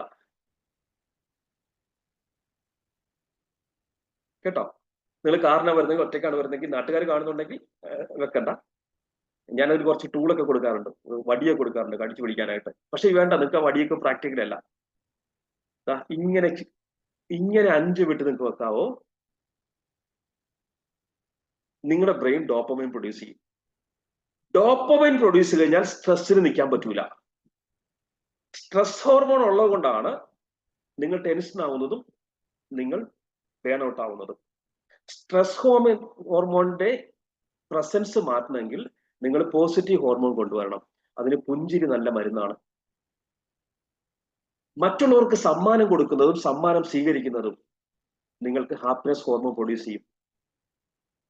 നിങ്ങൾ വളരെ ആസ്വദിച്ച് പാചകം ചെയ്ത്, ധൃതി പിടിച്ചല്ല കേട്ടോ, വീക്കെൻഡിലൊക്കെ വളരെ ആസ്വദിച്ച് പാചകം ചെയ്ത് അതുകൊണ്ട് വെച്ചിട്ട് ഹസ്ബൻഡോടും മക്കളോടൊക്കെ നോക്കിയിട്ട് അവര് നല്ലതെന്ന് പറയുന്നത് കേൾക്കുന്നതൊക്കെ ഹാപ്പിനെസ് ഹോർമോൺ പ്രൊഡ്യൂസ് ചെയ്യും. കഷ്ടകാലത്തിന് ഈ കഴിക്കുന്നവരാരും പറയാറില്ല നല്ലതാണ്. സിമ്പിൾ ഹാക്കുകളാണ് ഞാൻ പറയുന്നത്. അതേപോലെ തന്നെയാണ് സോഷ്യലൈസിങ്. നിങ്ങൾ സുഹൃത്തുക്കളോടൊപ്പം കൂടുന്നത്, ബോഡി മൂവ് ചെയ്യുന്നത്, എക്സസൈസ് ചെയ്യുന്നത്, ഡാൻസ് ചെയ്യുന്നത്, നല്ല ആസ്വദിച്ച് പാട്ട് കേൾക്കുന്നത്, പാട്ട് പാടുന്നത്, ഇതൊക്കെ ഹാപ്പിനെസ് ഹോർമോൺ പ്രൊഡ്യൂസ് ചെയ്യും. എന്തു തന്നെ ആയാലും നിങ്ങൾക്ക് എനർജി ഉണ്ടാവണം. നമുക്ക് എനർജി ഉണ്ടെങ്കിൽ, ഇപ്പൊ നമ്മൾ എല്ലാം പോയി കുത്തിപ്പിടിച്ചിരിക്കുകയാണ്, നമുക്ക് ഒന്നും ചെയ്യാൻ പറ്റില്ല, മുന്നോട്ടൊന്നും നീങ്ങൂല. നമ്മൾ അല്പം എനർജി സംഭരിക്കണം. Success needs energy. നിങ്ങൾക്ക് ലോ എനർജി ആണെങ്കിൽ നിങ്ങൾ സ്റ്റക്ക് ആയി പോകും. നിങ്ങൾ ഹൈ എനർജി ആണെങ്കിൽ നിങ്ങൾ അടിച്ചു കയറും. ലോ എനർജിയിലാവുമ്പോൾ പ്രശ്നങ്ങൾ വന്നു കയറിയാൽ നമ്മൾ തകർന്നു പോകും. ഹൈ എനർജി ആണെങ്കിൽ പ്രശ്നങ്ങൾ വന്നാലും തലയ്ക്ക് മീതെ വെള്ളം വന്നാൽ അതുക്ക് മീതെ തോണി എന്ന് പറഞ്ഞ് നമുക്ക് നിൽക്കും. ഞാനൊരു പുതിയ പദം പ്രയോഗിക്കാൻ പോവാണേ, കേട്ടോ.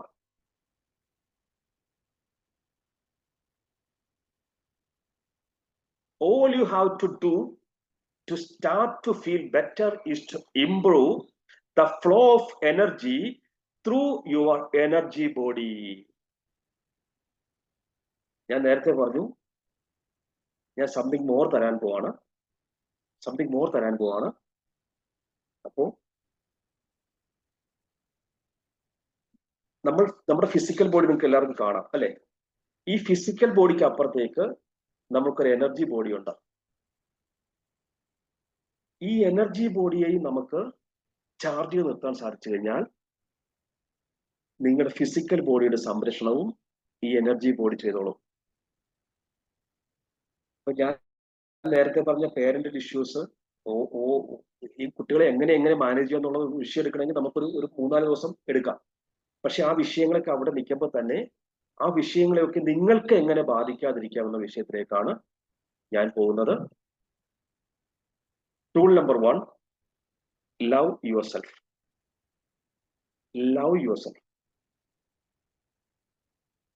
നമ്മുടെ ആഗ്രഹം എല്ലാവരും നമ്മളെ സ്നേഹിക്കണം. പക്ഷേ നമ്മൾ നമ്മളെ സ്നേഹിക്കുന്നില്ലെങ്കിൽ ഈ ലോകം എങ്ങനെ നമ്മളെ സ്നേഹിക്കും? നമ്മൾ നമ്മളോട് കരുണ കാണിക്കുന്നില്ലെങ്കിൽ, നമ്മൾ നമ്മളോട് ഐക്യം കാണിക്കുന്നില്ലെങ്കിൽ, നമ്മൾ നമ്മളോട് ശാന്തത പുലർത്തുന്നില്ലെങ്കിൽ ഈ ലോകം എങ്ങനെ പുലർത്തും? നാം പുറത്തേക്ക് വിരലിച്ചുകൊണ്ടുവേണം അല്ല, ആദ്യം നമ്മൾ നമ്മളെ ഒന്ന് സ്നേഹിക്കും. നമ്മളെ സ്നേഹിച്ചാൽ മാത്രം പോരാ, നമ്മൾ നമ്മളോടത് പറയുകയും വേണം. നമ്മൾ നമ്മളോട് പറയുമ്പോൾ എന്ത് മാറ്റം സംഭവിക്കും ചോദിച്ചു കഴിഞ്ഞാല്, നിങ്ങൾ ആരെങ്കിലും ഇങ്ങനൊരു പുസ്തകം വായിച്ചിട്ടുണ്ടോ? The hidden messages in water? വായിച്ചിട്ടുണ്ടോ ആരെങ്കിലും? ഉണ്ടെങ്കിൽ എനിക്കൊരു സപ്പോർട്ടാവും. ഈ കാണുന്നത് മിസ്റ്റർ മസാരു ഇമോട്ടോ, കേരളത്തിൽ വന്നിട്ടുണ്ട്. മരിച്ചിട്ട് കുറച്ച് വർഷങ്ങളായുള്ളൂ. നിങ്ങളുടെ കുവൈറ്റില് ഇറാഖ് ബോംബിട്ടൊരു ദിവസം ഉണ്ടായിരുന്നു. ഇമോട്ടോയുടെ പ്രധാന ഹോബി എന്ന് പറയുന്നത് വെള്ളം. ഈ വെള്ളത്തെ ഐസ് ആക്കിയിട്ട് അതിന്റെ ഫോട്ടോ എടുക്കുക. മൈക്രോസ്കോപ്പിക് ക്യാമറ വഴി, ടെലിസ് ക്യാമറ വഴി അതിന്റെ ഫോട്ടോ എടുക്കുക. വ്യത്യസ്ത വാട്ടർ സോഴ്സുകളിൽ വ്യത്യസ്ത ഫോട്ടോ കിട്ടുക. എന്നാൽ ഒരു ദിവസം അദ്ദേഹം എടുത്ത ഫോട്ടോ എല്ലാം വൃത്തികേടായി. അദ്ദേഹത്തിന് കാര്യം മനസ്സിലായില്ല. വീട്ടിലെത്തി TV വെച്ച് നോക്കിയപ്പോ കണ്ടു, നമ്മുടെ കുവൈറ്റിന് മേളില് ഇറാഖ് ബോംബിട്ടിരിക്കുന്നു. ഒരു രാജ്യം മറ്റൊരു രാജ്യത്ത് ബോംബിട്ടപ്പോൾ എന്തുകൊണ്ട് എന്റെ കിണറ്റിലെ വെള്ളത്തിന് ഈ പ്രശ്നം ഉണ്ടായി? അദ്ദേഹം ചിന്തകനാണല്ലോ, ചിന്തിക്കാൻ തുടങ്ങി. അദ്ദേഹം അതിന്റെ കാരണം കണ്ടെത്തി ശാസ്ത്ര ലോകത്തോട് വിളിച്ചു പറഞ്ഞപ്പോൾ ജപ്പാനിൽ അദ്ദേഹത്തിന് ഭ്രാന്തൻ എന്നൊരു വിളിപ്പേര് വീണു. കാരണം അദ്ദേഹം പറഞ്ഞ എന്താണെന്നറിയോ? വെള്ളത്തിന് ഓർമ്മശക്തി ഉണ്ട്. വെള്ളം നമ്മുടെ വികാരങ്ങൾക്കനുസരിച്ച് പ്രതികരിക്കുമെന്ന് പറഞ്ഞു. പണ്ട് ഇന്ത്യയിൽ രാമർ പെട്രോൾ കണ്ടെത്തിയെന്ന് പറഞ്ഞപ്പോൾ കിട്ടിയ അതേ അവസ്ഥ തെളിയിക്കാൻ പറഞ്ഞു. അദ്ദേഹം തെളിയിക്കാനായിട്ട് അവിടുത്തെ ശാസ്ത്രജ്ഞരെ വിളിച്ചുകൂട്ടി, അവിടുത്തെ സന്യാസിമാരെ വിളിച്ചുകൂട്ടി, അവിടുത്തെ മ്യൂസീഷ്യൻസിനെ വിളിച്ചുകൂട്ടി. വെള്ളം എടുത്ത് എല്ലാവരുടെയും കൊടുത്തു, ഫോട്ടോ എടുത്തു, ഒരേ ഐസാക്കി ഫോട്ടോ എടുത്തു, ഒരേപോലെ ഇരുന്നു. ഓരോ വെള്ളവും ഓരോരുത്തരുടെയും കൊടുത്തു വിട്ടിട്ട് പറഞ്ഞു, ഒരു വെള്ളത്തോട് പറഞ്ഞു ഐ ലവ് യു. പറയുമ്പോൾ വികാരത്തോടെ പറയാൻ പറഞ്ഞു. ഒരു വെള്ളത്തോട് പറയാൻ പറഞ്ഞു ഐ ഹേറ്റ് യു. ഒരു വെള്ളത്തോട് പറയാൻ പറഞ്ഞു മദർ തെരേസ. ഒരു വെള്ളത്തോട് പറയാൻ പറഞ്ഞു ഹിറ്റ്ലർ. ഒരു വെള്ളത്തോട് പറയാൻ പറഞ്ഞു you make me fool, you idiot. മറ്റത് ഹാൻഡ്സം, ബ്യൂട്ടിഫുൾ, ലവ്. അങ്ങനെ പലതും പറഞ്ഞു. നല്ലതും പറഞ്ഞു, ചീത്തയും പറഞ്ഞു. മ്യൂസീഷ്യൻസോട് പാട്ട കൊട്ടാൻ പറഞ്ഞു, നല്ല പിയാനോ വായിക്കാൻ പറഞ്ഞു. സന്യാസിമാരോട് വെള്ളം കൊണ്ട് പ്രാർത്ഥിക്കാൻ പറഞ്ഞു. തിരിച്ചു കൊണ്ടുവന്ന വെള്ളം ഐസാക്കി ക്രിസ്റ്റലാക്കി ക്യാമറ വഴി ഫോട്ടോ എടുത്തപ്പോൾ ശാസ്ത്ര ലോകം ഞെട്ടി. ഇതാണ് ഫോട്ടോസ്. നല്ലത് പറഞ്ഞ ചിത്രങ്ങൾ, നല്ലത് പറഞ്ഞ വെള്ളം, നല്ലത് പറഞ്ഞ ചിത്രങ്ങൾ. മോശം പറഞ്ഞ ചിത്രം, മോശം പറഞ്ഞ വെള്ളങ്ങൾ. പ്രയറിന് മുമ്പും പ്രയറിന് ശേഷവും നമ്മുടെ മക്കളോട് പറഞ്ഞു കൊടുത്തിട്ടുണ്ടോ ഈ രഹസ്യം? മന്ത്രങ്ങളുടെ ശക്തിയാൽ ചാർജ് ചെയ്യപ്പെട്ട തീർത്ഥജലമാണ് അമ്പലത്തിൽ നിന്ന് കിട്ടുന്നുള്ളത് നമ്മുടെ മക്കളെ നമ്മൾ പഠിപ്പിച്ചിട്ടുണ്ടോ? നമ്മൾ സന്ധ്യാപ്രാർത്ഥനയിൽ ഈ മന്ത്രങ്ങൾ ചൊല്ലുമ്പോൾ ചുറ്റുമുള്ളത് ചാർജ് ആവുന്നുള്ളത് മന്ത്രങ്ങളുടെ വൈബ്രേഷനെ കുറിച്ച് നമ്മുടെ എത്ര മക്കൾക്കറിയാം? വേണ്ട, ഇതിന്റെ പുറകെയുള്ള ഇതിന്റെ സയൻസ് ഇതാന്നുള്ളത് എത്ര പൂജാരിമാർക്കറിയാം? ഇതാണ് പള്ളിയിലെ ദിവ്യജലത്തിന്റെ രഹസ്യം. ഇതാണ് നമ്മുടെ അമ്പലത്തിലെ പുണ്യാഗത്തിന്റെ രഹസ്യം. ഇതാണ് നിങ്ങൾ ഒരു പ്രാർത്ഥനയ്ക്ക് വെള്ളം വെച്ചിട്ട് അത് തീർത്ഥമായി സേവിക്കുമ്പോൾ കിട്ടുന്ന എനർജി. അപ്പൊ ഇന്ന് മുതൽ രാത്രി കിടക്കാൻ പോകുമ്പോൾ ഒരു ഗ്ലാസ് നല്ല വെള്ളം എടുത്ത് അടുത്ത് വെച്ചിട്ട് ആ വെള്ളത്തെ നോക്കി ആ വെള്ളത്തേക്ക് ടൂളുകളാണ് തരുന്നത് കേട്ടോ. ആ വെള്ളത്തിൽ നിങ്ങൾ നോക്കിയിട്ട് നിങ്ങൾക്കുള്ളിൽ എത്രയൊക്കെ സ്നേഹമുണ്ടോ ആ സ്നേഹം എല്ലാം വെള്ളത്തിലേക്ക് കൊടുക്കണം. ആ വെള്ളത്തിലേക്ക് കൊടുക്കണം. എന്നിട്ട് രാത്രി കിടന്നുറങ്ങണം. രാവിലെ എഴുന്നേറ്റ് നിങ്ങൾ ബ്രഷ് ചെയ്തിട്ട് ഈ വെള്ളമാണ് എടുത്ത് കുടിക്കേണ്ടത്. ഈ വെള്ളം നിങ്ങളെ ചാർജ് ചെയ്യും. നിങ്ങൾ ഇതിനെ സയന്റിഫിക്കലി എന്നോട് പറയാമെന്ന് പറയരുത്, അതിന്റെ സയൻസും ചോദിക്കരുത്. പക്ഷേ ഇനി ഒരു വേദിയിൽ നമ്മൾ കാണുന്നുണ്ടെങ്കിൽ നിങ്ങൾ എന്നെ, ഞാൻ പറഞ്ഞ സത്യമാണ് നിങ്ങൾ എന്നോട് പറയും. എന്നാൽ ഈ ഇമോട്ടോ ചെയ്ത വെള്ളത്തിലെ ഏറ്റവും ഭംഗിയുള്ള ചിത്രം കിട്ടിയാന്ന് അറിയാവോ? ലവ്, സ്നേഹം. ഒന്ന് എഴുന്നേക്കാവോ എല്ലാവരും? 1 മണിക്കൂറായി നിങ്ങൾ ഇരിക്കുന്നു. ഒന്ന് എഴുന്നേക്കാവോ എല്ലാവരും? ഒന്ന് എഴുന്നേക്കാവോ? എന്നിട്ട് കണ്ണടയ്ക്കാവോ? കണ്ണടയ്ക്കാവോ? ഒരു 2 ശ്വാസം ഉള്ളിലെടുത്ത് പുറത്തേക്കൂടെ.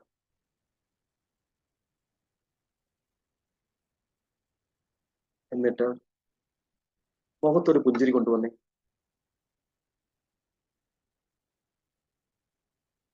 നിങ്ങൾക്ക് എത്രത്തോളം സ്നേഹം നിങ്ങളോടുണ്ടോ അത്രത്തോളം സ്നേഹം എടുത്ത് നിങ്ങളെ തന്നെ ഒന്ന് കെട്ടിപ്പിടിച്ച്, നിങ്ങളെ തന്നെ ഒന്ന് കെട്ടിപ്പിടിച്ച് 2 കൈ കൊണ്ട് ചേർത്ത്. അങ്ങനെയല്ല, തോളിൽ ഇങ്ങനെ തീർച്ചയായിട്ടാ, തോളിൽ അങ്ങനെ ഒന്ന് സ്നേഹത്തോടെ പിടിക്കുക. സ്നേഹത്തോടെ പിടിച്ച് ഒന്ന്. എന്നിട്ട് പതുക്കെ ഇങ്ങനെ തോൾ അങ്ങോട്ടും ഇങ്ങോട്ടും ആട്ടിക്കുക. ഡാൻസ് ചെയ്യുന്ന പോലെ തോള് പതുക്കെ അങ്ങോട്ടും ഇങ്ങോട്ടും ആട്ടിക്കുക.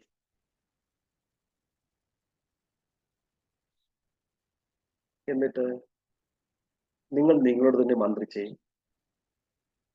ഐ ലവ് യു എന്ന്. കണ്ണു പറഞ്ഞേ. ഇപ്പൊ പലർക്കും കിട്ടിയ സംഭവം എന്നാന്ന് പറയട്ടെ, ഇങ്ങനൊരു ഒച്ചയാണ് ഉള്ളിൽ നിന്ന് വന്നത്. കാരണം എന്താ? നമ്മളെ ഇതിനു മുമ്പ് പലരും ഇങ്ങനെ സ്നേഹിച്ചിട്ടില്ല. നമ്മളെ സ്നേഹിക്കാത്ത ഈ സ്ഥലത്ത് നമ്മളൊരു എക്സ്പീരിയൻസ് കൊടുത്തപ്പോ നമുക്ക് തന്നെ വിശ്വസിക്കാൻ പറ്റിയില്ല. പക്ഷെ ഇതൊരു ബെസ്റ്റ് ടൂളാണ്. തീർച്ചയായിട്ടും താങ്ക് യു. അങ്ങ് മാത്രമാണ് ക്യാമറ ഓൺ ചെയ്ത് വെച്ചേക്കണേ. ഓക്കെ. എനിവേ, നിങ്ങൾ എന്നും കുളിച്ചിട്ട് വന്നിട്ട്, അല്ലെങ്കിൽ നിങ്ങൾ വൃത്തിയായിട്ട് വന്നിട്ട്, നിങ്ങൾ ജോലി തിരക്കൊണ്ട് കുളിക്കാനൊന്നും പറ്റില്ല, അങ്ങനെ ഞാൻ അതിനകത്ത് ഇടപെടുന്നില്ല. ഞാൻ ഒന്നാമത്തെ ടൂള് ഞാൻ പറഞ്ഞത് വെള്ളം നിങ്ങൾ കുടിക്കണം. രണ്ടാമത്തെ ടൂള്, നിങ്ങൾ എന്നും കണ്ണാടി മുമ്പിൽ വന്നിട്ട് നല്ല ഭംഗിയായി ഒരുങ്ങി വന്നിട്ട് നിങ്ങളെ ഒന്ന് സ്നേഹിക്കണം. പറ്റുമെങ്കിൽ കണ്ണാടിയുടെ കണ്ണി നോക്കി നിങ്ങളൊന്ന് പുഞ്ചിരിച്ച് നിങ്ങളുടെ ചെല്ലപ്പേര് വിളിച്ച് ഐ ലവ് യു എന്ന് പറയണം. എന്നിട്ട് നിങ്ങളെ കെട്ടിപ്പിടിച്ച് നിങ്ങൾ ആത്മനിർവൃതിയിൽ കുറച്ചു നേരം ഇരിക്കണം.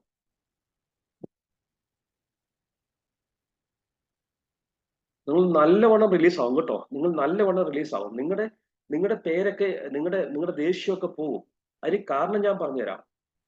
ഞാൻ എന്തുകൊണ്ട് ഇമോട്ടോനും വെള്ളം ഇവിടെ കൊണ്ടുവന്ന് ചോദിച്ചു കഴിഞ്ഞാൽ, മനുഷ്യ ശരീരത്തിന്റെ മെജോറിറ്റിയും ജലമാണ്. കിണറ്റിലെ കുളത്തിലെ ജലത്തിന് വികാരമുണ്ടെങ്കിൽ നമ്മുടെ ശരീരത്തിനുള്ളിലുള്ള ഈ വാട്ടർ ഇതിലും, അതിന്റെ അറ്റോമിക് സ്ട്രക്ചറിലും അതിന്റെ മോളിക്കുലാർ സ്ട്രക്ചറിലും ഇതേ ഇൻഫ്ലുവൻസ് കൊടുക്കാൻ നമ്മുടെ ഇമോഷൻസിന് പറ്റും. അപ്പൊ നിങ്ങൾ സ്നേഹം എന്ന് പറയുന്ന ഒരു ഇമോഷൻ നിങ്ങൾ തന്നെ അപ്ലൈ ചെയ്യുന്നുണ്ടെങ്കിൽ എത്രമാത്രം നിങ്ങളെ, ഞാൻ വനിതാ വേദിക്ക് ഒരു ചലഞ്ച് വരികയാണ്. നിങ്ങൾ ഈ പ്രാക്ടീസ് 21 ഡേയ്സ് ശേഷം നിങ്ങളുടെ മുഖത്തിന് ഗ്ലോ കൂടിയിട്ടില്ല എന്ന് ആരെങ്കിലും പറഞ്ഞു കഴിഞ്ഞാൽ ഞാൻ നിങ്ങളോട് പരസ്യമായിട്ട് സോറി പറയാം. നിങ്ങളുടെ മുഖത്തിന് ഗ്ലോ കൂടിയിട്ടില്ല, അല്ലെങ്കിൽ ഇനി നിങ്ങളുടെ മുഖത്ത് വ്യത്യാസം ഫീൽ ചെയ്യുന്നുണ്ടല്ലോ എന്ന് ആരെങ്കിലും പറഞ്ഞാൽ നിങ്ങൾ എന്നെ അംഗീകരിക്കണം. ചില ചോദിക്കും എവിടുന്ന എന്താ ഫേഷ്യൽ എന്ന് ചോദിക്കും. അത്ര ബ്യൂട്ടിഫുൾ ആയിട്ട് നിങ്ങളുടെ മുഖം മാറും. മുഖം മാത്രമല്ല, ഹോൾ ബോഡി മാറും. ഇനി പ്രാക്ടീസ് ലെറ്റ് ഇറ്റ് ഗോ. നോക്കൂ, സമയത്തെ ഈ പ്രപഞ്ചം നമ്മളെക്കാൾ വലുതാണ്. നമ്മളെക്കാൾ ഒരുപാട് വലുതാണ് ഈ പ്രപഞ്ചം. ആ പ്രപഞ്ചത്തിൽ നമ്മുടെ ഭൂമി തന്നെ ഇല്ല, അല്ലേ? യൂണിവേഴ്സിന്റെ വലിപ്പം വെച്ച് നോക്കുമ്പോൾ ഭൂമി തന്നെ ഇല്ല. അപ്പൊ ആ ഭൂമിയിലെ തന്നെ ഏറ്റവും ചെറിയ ഒരാളാണ് നമ്മൾ. അങ്ങനെയെങ്കിൽ നമ്മുടെ വലിയ പ്രശ്നം എന്ന് പറയുന്നത് ഈ പ്രപഞ്ചത്തിന്റെ വലിപ്പം വെച്ച് നോക്കുമ്പോൾ ഒന്നുമല്ല. ആ പ്രപഞ്ച ശക്തിക്ക് പരിഹരിക്കാത്തതായിട്ട് ഈ പ്രശ്നമൊന്നുമില്ല. ആ പ്രപഞ്ച ശക്തിക്ക് പൂർണ്ണമായിട്ട് വിട്ടുകൊടുത്താൽ ആ പ്രപഞ്ച ശക്തിയിൽ അതിന്റെ പരിഹാരം ഉണ്ടാവും. ലോകത്തിൽ ഇന്നേ വരെ ഒരു കമ്പനിയും താക്കോലില്ലാത്ത ആളുണ്ടാക്കിയിട്ടില്ല. ആ താക്കോൽ കണ്ടെത്തലാണ് ജീവിതം. അല്ലാതെ പേടിച്ച് ഓടി ടെൻഷൻ അടിച്ച് നശിച്ചു പോവുകയല്ല ജീവിതം. അപ്പൊ ഈ പരമാത്മാവിനെ വിശ്വസിക്കുക, ഈ പ്രപഞ്ച ശക്തിയെ വിശ്വസിക്കുക. ഇത് മനോഹരമായി പറഞ്ഞു വെച്ചിട്ടുണ്ട് മഹാഗുരു. ഒരു നിമിഷം നമുക്ക് കണ്ണടച്ചാൽ കൂടി പ്രാക്ടീസ് ചെയ്ത് നമ്മുടെ ക്ലാസ് അവസാനിപ്പിക്കാം. ഒരു നിമിഷം എല്ലാവരും കണ്ണടയ്ക്കാവോ? എന്നിട്ട് ഞാൻ പറയുന്ന കാര്യം നിങ്ങളൊന്ന് കേട്ടാൽ മതി. സ്ഥിരമായി പ്രാക്ടീസ് ചെയ്യുന്നവരുണ്ടാവും. ഞാന് ഗുരുവിന്റെ ഗദ്യ പ്രാർത്ഥന ചൊല്ലാൻ പോവാണ്.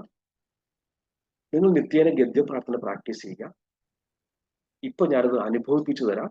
ഇതിന്റെ അർത്ഥം അറിഞ്ഞാണ് നിങ്ങൾ കേൾക്കുന്നതെങ്കിൽ നമ്മൾ കൊണ്ടുനടക്കുന്ന പല പ്രശ്നങ്ങളും അതിന്റെ പരിഹാരം ഇവിടെ കിടപ്പുണ്ട്.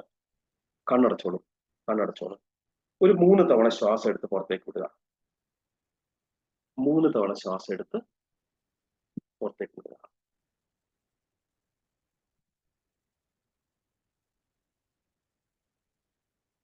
കൈകൾ കൂപ്പി പിടിക്കുകയോ അല്ലെങ്കിൽ മടിയിൽ വെറുതെ വെക്കുകയോ ചെയ്യുക. വെറുതെ ഇരുന്ന് കേൾക്കുക മാത്രം ചെയ്യുക.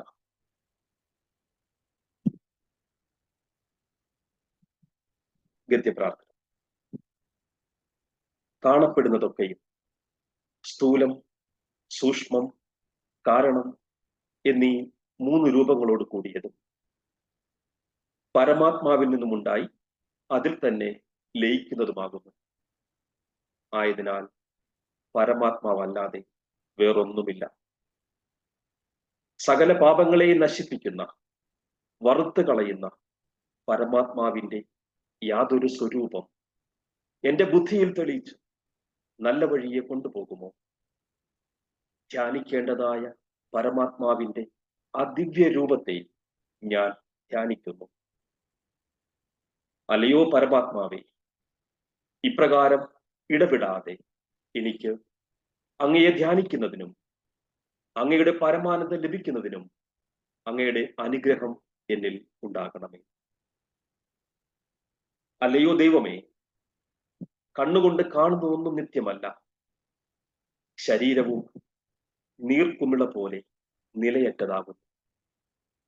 എല്ലാം സ്വപ്നതുല്യമെന്നല്ലാതെ ഒന്നും പറയുവാനില്ല. നാം ശരീരമല്ല, അറിവാകുന്നു. ഇനി ഇതൊക്കെയും ഇല്ലാതെ പോയാലും നാം ഇപ്രകാരം പ്രകാശിച്ചുകൊണ്ട് തന്നെ ഇരിക്കും. ജനനം, മരണം, ദാരിദ്ര്യം, രോഗം, ഭയം ഇതൊന്നും നമ്മെ തീണ്ടുകയില്ല. ഇപ്രകാരം ഉപദേശിക്കപ്പെടുന്ന തിരുവാക്കുകളെയും ഈ തിരുവാക്കുകളുടെ ഉപദേഷ്ടാവായ പരമാത്മാവിനെയും ഞാൻ ഉണർവിലും ഉറക്കത്തിലും ഇടവിടാതെ എല്ലായ്പ്പോഴും ചിന്തിക്കുമാറാകണമേ. നീ എന്റെ സകല പാപങ്ങളെയും കവർന്നെടുത്തുകൊണ്ട് എനിക്ക് നിന്റെ പരമാനന്ദം നൽകണമേ. എന്റെ ലോകവാസം കഷ്ടപ്പാട് കൂടാതെ കഴിഞ്ഞുകൂടുന്നതിനും ഒടുവിൽ നിന്റെ പരമപദം പ്രാപിക്കുന്നതിനും നിന്റെ അനുഗ്രഹം എന്നിൽ ഉണ്ടാകണമേ. സാവധാനം കണ്ണുകൾ തുറക്കുക. സാവധാനം നോക്കൂ, നമ്മൾ എത്രമാത്രം ശാന്തമായിരിക്കുന്നു. നാം എല്ലാം വിട്ടുകൊടുത്തു. ഞങ്ങളിത് പ്രൊഫഷണൽ ട്രെയിനിങ്ങിൽ ലെറ്റിംഗ് ഗോ എന്നൊക്കെ പറഞ്ഞു പറയുമ്പോൾ മഹാഗുരു ഇത് പണ്ടേ പറഞ്ഞു വച്ചിരിക്കുന്നു. ഈ പ്രപഞ്ച ശക്തിയെ നമുക്ക് ട്രസ്റ്റ് ചെയ്യാം. ആ പ്രപഞ്ച സൃഷ്ടാവിന് പരിഹരിക്കാൻ പറ്റാത്ത ഒരു പ്രശ്നവും നമുക്കില്ല. അതുകൊണ്ട് ആശങ്കകൾക്ക് വിട, വിരാമങ്ങൾക്ക് വിട. ഇനിയും ഒരുപാട് നിങ്ങളോട് പറയണമെന്നുണ്ടായിരുന്നു. ഇതൊരു ബെസ്റ്റ് ടൂളായിരുന്നു. നിങ്ങളുടെ എനർജി ബോഡിയെ പ്രൊട്ടക്ട് ചെയ്യാനുള്ള ഒരു ഓറ സെറ്റ് ചെയ്യാൻ നിങ്ങളെ പഠിപ്പിക്കാനൊക്കെ ഉണ്ടായിരുന്നു. പക്ഷേ നമ്മുടെ സമയത്തെ അതിക്രമിച്ചത് കൊണ്ടും ഞാൻ കുറച്ച് അധിക പ്രസംഗം നടത്തിയതുകൊണ്ടും വേറൊരു അവസരത്തിന് ഞാൻ നിങ്ങൾക്കിത് എടുത്തു തരാം. സമയമായില്ലേ?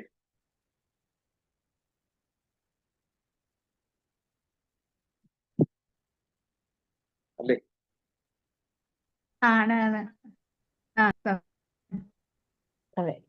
അപ്പോ ഇനിയൊരു അവസരത്തിൽ നമ്മൾ എപ്പോഴെങ്കിലും കൂടുന്നുണ്ടെങ്കിൽ ഞാൻ കുറച്ചുകൂടി ഈ വിഷയത്തിന് നിങ്ങൾക്ക് എന്നാൽ കഴിയുന്ന വിധം സഹായങ്ങൾ തരാം. ഞാൻ നേരത്തെ പറഞ്ഞ ആവർത്തിക്കുകയാണ്, യു ഡിസർവ് മോർ. കാരണം നിങ്ങൾ അവിടെ ആരോഗ്യത്തോടെ, സന്തോഷത്തോടെ, സമാധാനത്തോടെ ഇരുന്നാലേ ഞങ്ങളുടെ നാട്ടിൽ അടുപ്പ് പോകയൂ. അപ്പൊ അതുകൊണ്ട് നിങ്ങൾക്ക് എല്ലാവിധ ആയുരാരോഗ്യ സൗഖ്യങ്ങളും നേരുന്നു. ഒപ്പം സാരഥിയുടെയും സെൻട്രൽ വനിതാവേദിയുടെയും എല്ലാ ലീഡർഷിപ്പിനും അതിന്റെ പ്രവർത്തകർക്കും കുവൈറ്റിലെ എൻ്റെ മറ്റ് സുഹൃത്തുക്കൾക്കും സഹോദരി സഹോദരന്മാർക്കും എല്ലാവർക്കും നന്ദി. ഈ പ്രോഗ്രാം ഈ വൈകിയ വേളയിലും ആസ്വദിക്കുന്നതിന് എനിക്ക് നന്ദി. Thank you so much. Thank you, Thank you, sir. sir. Thank you. Thank you so much. Thank you, sir. ഒരു ചോദിക്കും.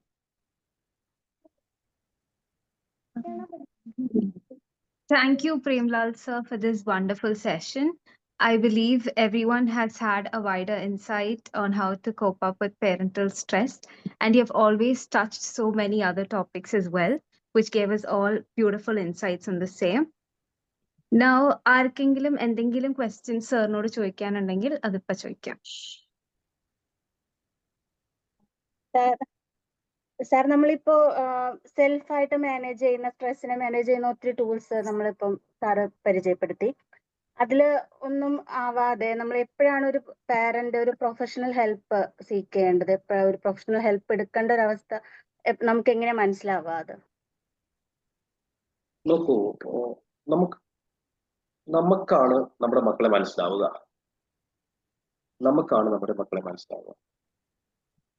അപ്പോ ഞാനൊരു പ്രൊഫഷണലാണ്. ഈ മേഖലയില് 10,000-കണക്കിന് കുട്ടികൾക്ക് വിളക്കാവാൻ ദൈവം അനുഗ്രഹിച്ച് പറ്റിയിട്ടുണ്ട്. നിരവധി സ്കൂളുകളുടെ മെന്ററിങ് ചെയ്യുന്നുണ്ട്. അതുകൂടാതെ ഞാൻ 2 പ്രോഗ്രാം ചെയ്യുന്നുണ്ട്. സ്മാർട്ട് കിഡ്സ് എന്ന് പറഞ്ഞിട്ട് ഞാൻ നേരത്തെ പറഞ്ഞ 9 വയസ്സ് താഴെയുള്ള കുട്ടികൾക്കായിട്ട് പ്രോഗ്രാം ചെയ്യുന്നുണ്ട്. അതിന് മേളിലേക്ക് ഒരു കുട്ടിയുടെ കരിയർ വരെ കൂടെ നിൽക്കുന്ന ബെഞ്ച് മാർക്കിന് ഒരു പ്രോഗ്രാം ചെയ്യുന്നുണ്ട്. എന്നാൽ എനിക്ക് ഏറ്റവും വലിയ ചലഞ്ച്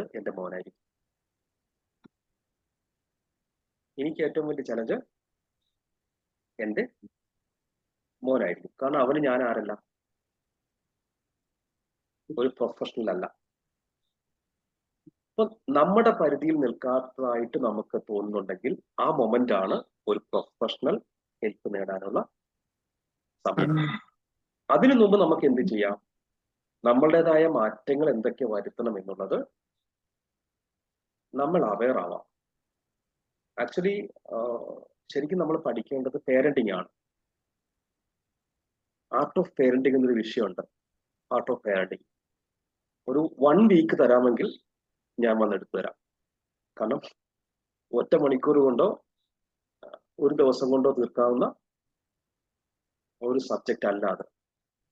അൺഫോർച്ചുനേറ്റ്ലി നമ്മുടെ സ്കൂളുകളിൽ, അവിടുത്തെ കുവൈറ്റിലെ കൾച്ചർ എനിക്കറിയില്ല, സിസ്റ്റം എനിക്കറിയില്ല, നമ്മുടെ സ്കൂളുകളിൽ ഇന്ന് വാല്യൂസ് പഠിപ്പിക്കുന്നില്ല.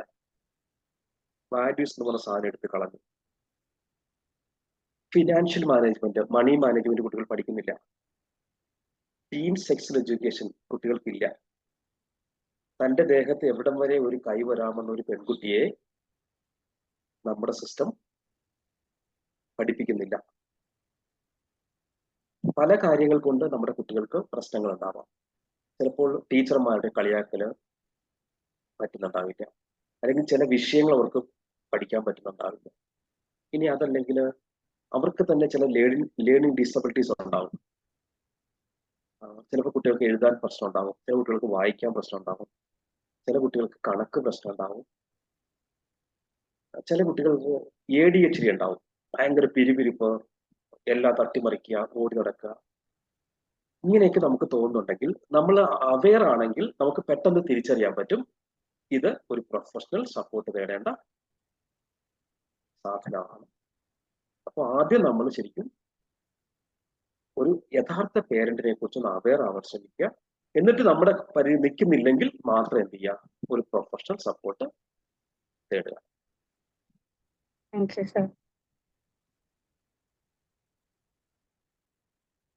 ചോദിച്ചോളൂ, നല്ല സംശയങ്ങൾ ചോദിച്ചോളൂ.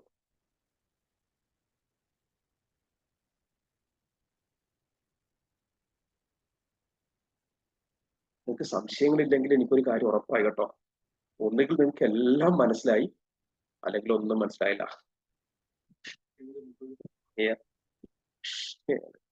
കുറെ കാര്യങ്ങളൊക്കെ മനസ്സിലായി. പിന്നെ പറഞ്ഞുകൊണ്ടിരുന്ന സമയത്ത് തോന്നിയ ഒരു കാര്യമാണ്, നമ്മൾ ആദ്യമേ സാർ ഒരു സർക്കിൾ കാണിച്ചിട്ട് പറഞ്ഞില്ലേ, ആദ്യമായിട്ട് ജനിക്കുന്ന ഒരു കുട്ടിയുടെ മനസ്സ് ബ്ലാങ്ക് ആണ്, നമ്മളാണ് അതിലേക്ക് പ്രോഗ്രാം ചെയ്ത് കൊടുക്കുന്നത് നല്ലതും ചീത്തയും. അപ്പോ ഇപ്പൊ പറയാനുള്ള പാരന്റ്സ് ആണ് എന്നാണ് സാറ് പറഞ്ഞത്. അപ്പൊ നമുക്ക് തോന്നുന്നു ഇപ്പം ഒരു 3 ഇയർ വരെയാണ് പാരന്റ്സിന്റെ കൂടെ കുട്ടികൾ ഇരിക്കുന്നത്. അത് ഇപ്പൊ 3 ഇയർ കഴിഞ്ഞാൽ നമ്മൾ പുറത്തേക്ക് വിടാണ് കുട്ടികളെ. ഇപ്പം പ്ലേ സ്കൂളിൽ പോകുമ്പോൾ അവിടെ ടീച്ചേഴ്സ്, വേറെ വീട്ടിൽ നിന്ന് വന്ന കുട്ടികൾ, ബസ്സിന്റെ ഡ്രൈവർ, പിന്നെ നമ്മളിവിടെ ബേബി സിറ്റിംഗ് പാരന്റ്സ് എല്ലാം വർക്കിംഗ് പാരന്റ്സ് ആണ്. അതുകൊണ്ട് നമ്മളിപ്പോ ബേബി സിറ്റിങ്ങിൽ കുട്ടികളാക്കിയിട്ട് പോകുന്നു. അവിടെയുള്ള ആയമാര്, അവിടെയുള്ള കുട്ടികൾ, അങ്ങനെ ഒരുപാട് പുറമേയുള്ള ആളുകളായിട്ട് ഒരു 3 years കഴിഞ്ഞ കുട്ടികൾ കോണ്ടാക്ട് വരികയാണ്. അപ്പൊ അവരെല്ലാം അവരുടെ എല്ലാം ക്യാരക്ടേഴ്സോ അല്ലെങ്കിൽ അവരെല്ലാം ചെയ്യുന്ന കാര്യങ്ങളെല്ലാം കുട്ടികളെ സ്വാധീനിക്കുമല്ലോ. അതെല്ലാം പേരന്റ്സിന്റെ മാത്രം കൺട്രോളിലേക്ക് അപ്പൊ കുട്ടികളെ അവിടെയും അവിടെ ഞാൻ ഇടപെടോട്ടെ?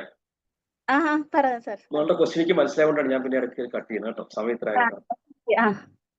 അവിടെയും പേരന്റാണ് റോള്.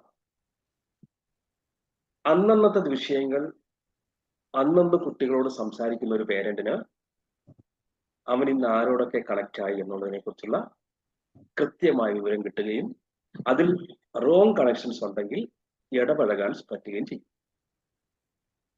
പലപ്പോഴും നമ്മൾ തിരക്കായതുകൊണ്ട് നമുക്ക് കുട്ടികളുടെ അന്നത്തെ, കാരണം അവനിത് പറയാൻ വെമ്പി നിൽക്കുകയാണ്, പക്ഷെ നമ്മൾക്ക് കേൾക്കാൻ എന്തില്ല, പലപ്പോഴും നമുക്ക് ടൈം കിട്ടാറില്ല. അപ്പോൾ ഇങ്ങനെ ഒരു കൾച്ചർ കൊണ്ടുവന്നേ. ഒരു ദിവസം ഒരു 10-15 മിനിറ്റ് മോനെ ഇന്ന് എന്തൊക്കെയായിരുന്നടാ എന്നൊരു ഒറ്റ ചോദ്യം മക്കളോട് ചോദിക്കാൻ ഓരോ പേരന്റ് തയ്യാറായാൽ ഈ 3 to നമ്മളുടെ കറക്റ്റ് ക്വസ്റ്റ്യൻ ആണ് ഈ 3 to സംഭവം. ഇനി ഇവിടെ വേറൊരു കാര്യം കൂടി പറയാം. പേരൻസ് മാത്രമല്ല, നോക്കൂ, ഒരു വീട്ടിലെ അമ്മൂമ്മ എങ്ങനെയാണ് കുട്ടികളെ ടൂൾ ചെയ്യാന്ന് പറയാം. അമ്മൂമ്മ, പണ്ടത്തെ അമ്മൂമ്മമാര് മക്കളെ മടിയിലിരുത്തി കഥ പറഞ്ഞു കൊടുക്കും അല്ലേ. ഇന്നത്തെ അമ്മൂമ്മമാര് 7 മണിയാവുമ്പോ ഇപ്പൊ ഇന്ത്യയില്, ഇവിടെ അവിടുത്തെ കാര്യം എനിക്കറിയില്ല, ഇന്ത്യയിൽ 7 മണിയാവുമ്പോ ഈ സാധനം വെക്കും, ഈ ഇതൊക്കെ വെക്കും, ഈ സീരിയലുകളൊക്കെ വെക്കും. സീരിയലിന്റെ സംവിധായകന് തോന്നുകയാണ് ഇന്ന് റേറ്റിംഗ് ഇല്ല. ഇന്ന് റേറ്റിംഗ് ഇല്ല എന്ന് പറയുമ്പോൾ അവൻ തിരക്കഥാകൃത്തോട് പറയുകയാണ് മറ്റേ അമ്മുക്കുട്ടിയെ പാമ്പിനെ വിട്ട് കടിപ്പിക്കുക, അല്ലെ അമ്മുക്കുട്ടിയെ മറ്റൊരാളെ കൊണ്ട് ഉപദ്രവിക്കുക. ഒരു പെൺകുട്ടിയെ ഉപദ്രവിക്കുന്നത് ഒരു സീൻ വിടുമ്പോൾ ഇവിടെ നമ്മുടെ റേറ്റിംഗ് കൂടി, കണ്ണീർ ഒഴുകി, റേറ്റിംഗ് കൂടി. ഇത് കാണുന്ന ഒരു കുട്ടിയും പ്രോഗ്രാം ചെയ്യപ്പെടുകയാണ്. നാളെ അവനൊരു പെൺകുട്ടിയെ പിടിച്ച് ഉപദ്രവിച്ചാൽ നമുക്ക് അറിയാൻ പറ്റൂല, തിരിച്ചറിയാൻ പറ്റൂല പണ്ട് നമ്മുടെ അമ്മമ്മ വെച്ച സീരിയലിൽ നിന്ന് പ്രോഗ്രാം ചെയ്യപ്പെട്ടതാണ് എന്ന്. മോള് പറഞ്ഞ കറക്റ്റ് ആണ്. നമ്മുടെ സറൗണ്ടിങ്സും എല്ലാം കുട്ടികൾക്ക് നമ്മൾ പറയുന്നത് കേൾക്കാനല്ല ഇഷ്ടം, ചെയ്യുന്നത് കാണാനാണ് ഇഷ്ടം. അപ്പനെ കൊണ്ട് അനാഥാലയത്തിലാക്കിയിട്ട് അപ്പന് കഞ്ഞി കൊടുക്കാൻ ചട്ടി മേടിക്കാൻ പോയി അച്ഛന്റെ കൂടെ പോയ കുട്ടി അപ്പൊ തന്നെ ചട്ടി ഓർഡർ ചെയ്ത കഥകൾ കേട്ടിട്ടുണ്ടാവും അല്ലേ. എന്തിനാന്ന് ചോദിച്ചോ പറഞ്ഞെന്താ, അല്ലേ എനിക്കിത് ആവശ്യമായിട്ട് വരും, അപ്പനെ കൊണ്ട് ആക്കണ്ടേ. അപ്പൊ ഒരാള് കുട്ടിയോട് പറയുകയാണെ, ദേഷ്യപ്പെടരുന്ന് പറഞ്ഞില്ലേടാ. ഇയാൾ എങ്ങനെ പറയുന്നത്, ഇയാളുടെ ടോൺ എന്താ നോക്ക്. നമ്മൾ പറയുന്ന കാര്യങ്ങളല്ല, നമ്മൾ എന്ത് കാണിക്കുന്നോ കുട്ടികൾക്ക് ഇമിറ്റേറ്റ് ചെയ്യാൻ ഇഷ്ടം. അവരുടെ ഏറ്റവും വലിയ ഹീറോസ് നമ്മളാ. അപ്പനാ ഏറ്റവും വലിയ ഹീറോസ്, അമ്മയാ. പക്ഷെ അമ്മയച്ഛനും ജോലി കൊണ്ട് വീട്ടിൽ വന്ന് ഇവിടെ ബഹളം, അവിടെ ബഹളം. ഇനി ബഹളം വെക്കുന്നതുകൊണ്ട് എന്തൊക്കെ പറ്റുന്ന പറഞ്ഞാൽ നിങ്ങൾ പിന്നെ ബഹളം വെക്കുക നിർത്തിക്കളയും. ഞങ്ങൾക്കൊരു ഹാപ്പിനെസ് ക്ലബ് ഉണ്ട് രാവിലെ. ഒരുപാട് ആൾക്കാർ വലിയ ബഹളക്കാരോടെ വന്നാൽ ആരും ബഹളം ഒന്നും വെക്കുന്നില്ല.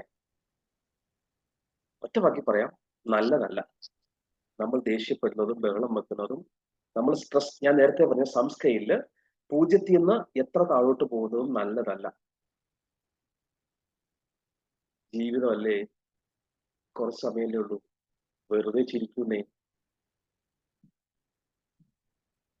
ശരി, നമ്മൾ പറഞ്ഞിരുന്നു പോകും. ആരെങ്കിലും ഫീഡ്ബാക്ക്? സാർ ഒരു സംശയം കൂടി ചോദിച്ചോട്ടെ. ഒന്ന് പരിചയപ്പെട്ടിട്ട് ചോദിക്കാവോ? നേരത്തെ ഞാൻ മിനി സുജിത്ത്. യെസ്, പറയൂ.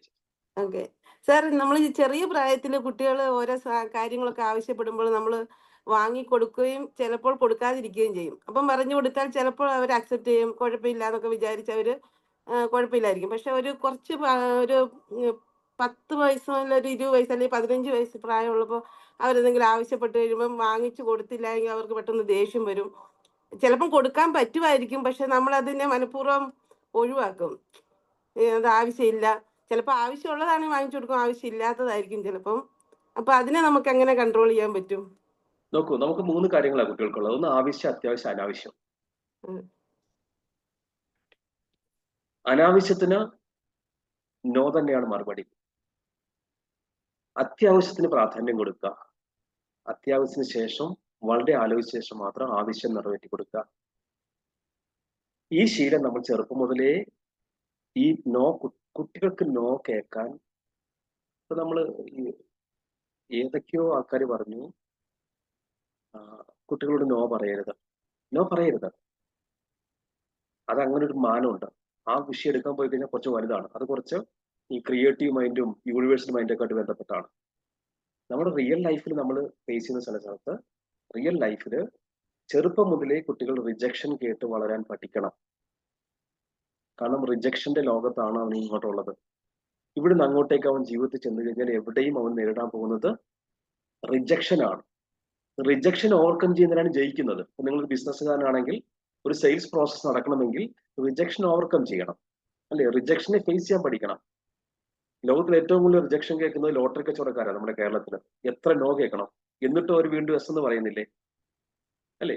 അതേപോലെ വളരെ ചെറുപ്പം മുതൽ തന്നെ കുട്ടികൾക്ക് ഈ പറയുന്ന സ്ട്രാറ്റജി, ആവശ്യം, അത്യാവശ്യം, അനാവശ്യം തിരിച്ചറിഞ്ഞ് അനാവശ്യത്തെ അനാവശ്യമാണെന്ന് പറഞ്ഞ് ബോധ്യപ്പെടുത്താൻ നമ്മൾ ബാധ്യസ്ഥരാണ്. നിങ്ങളൊരു കുട്ടിയെ തല്ലിയിട്ടുണ്ടെങ്കിൽ ആ തല്ലവൻ എന്തിനു കൊണ്ടുവന്ന് ബോധ്യപ്പെടുത്താൻ നമ്മൾ ബാധ്യസ്ഥരാണ്. അതേപോലെ ആവശ്യവും അത്യാവശ്യവും എന്താണെന്ന് തിരിച്ചറിയാൻ, എവിടെ പൈസ ചെലവഴിക്കണമെന്ന് പറയാൻ നമ്മുടെ കുട്ടികളെ നമ്മൾ പഠിപ്പിക്കാൻ ബാധ്യസ്ഥനാണ്. ഇല്ലെങ്കിൽ എന്താ കുഴപ്പമെന്ന് അറിയാവോ? ഞാൻ ഈ മണി മാനേജ്മെന്റിന്റെ ക്ലാസ് എടുക്കും. അപ്പൊ ഞാൻ പറയും, ഇത്തരം ക്ലാസ്സുകൾ വളരെ ചെറുപ്പത്തിലേ കിട്ടിയിരുന്നെങ്കിൽ ഗൾഫ് മലയാളികളുടെ തേക്കാത്ത, വയറിങ് കഴിഞ്ഞ, തിണ്ണയിടാത്ത വീടുകൾ കേരളത്തിൽ ഉണ്ടാവില്ലായിരുന്നു പറയും. നമുക്ക് അസറ്റും ലയബിലിറ്റിയും തമ്മിലുള്ള വ്യത്യാസം എന്താണെന്നുള്ളത് നമ്മൾ ഏത് സ്കൂളിൽ പഠിപ്പിച്ചിട്ടുണ്ട്? ഇല്ല. അതുകൊണ്ട് തന്നെ നമ്മൾ ആ അസറ്റാണെന്ന് കരുതി പല ലയബിലിറ്റികളും വാങ്ങിക്കൂട്ടും. അതിന്റെ ഒരു ഈ ശീലത്തിൽ നിന്നാണ് അത് വലുതായപ്പോൾ ഉണ്ടായത്. ഇപ്പോ ചേച്ചി ആകുലപ്പെട്ടത് 15 വയസ്സുകാരൻ മോനെ കുറിച്ചാണെങ്കിൽ, ഈ സ്ട്രാറ്റജി അവന് ദോഷം വരാൻ പോകുന്നത് അവനൊരു ഏണിംഗ് മെമ്പർ ആയി കഴിയുമ്പോൾ അവൻ ആവശ്യം, അത്യാവശ്യം, അനാവശ്യം തിരിച്ചറിയാതെ അവൻ അനാവശ്യ കാര്യങ്ങൾക്കും ആവശ്യ കാര്യങ്ങൾക്കും പൈസ ചെലവഴിക്കുകയും ലൈഫ് സെറ്റ് ആവാതിരിക്കുകയും ചെയ്യും. അപ്പോൾ ഒരു മരം നടാനുള്ള ഏറ്റവും നല്ല സമയം 10 വർഷം മുമ്പായിരുന്നു, അല്ലെങ്കിൽ ഇപ്പോഴാണ്. അതുകൊണ്ട് അവൻ വലുതായി എന്ന് പറഞ്ഞ് നമ്മൾ ഒഴിഞ്ഞു മാറരുത്.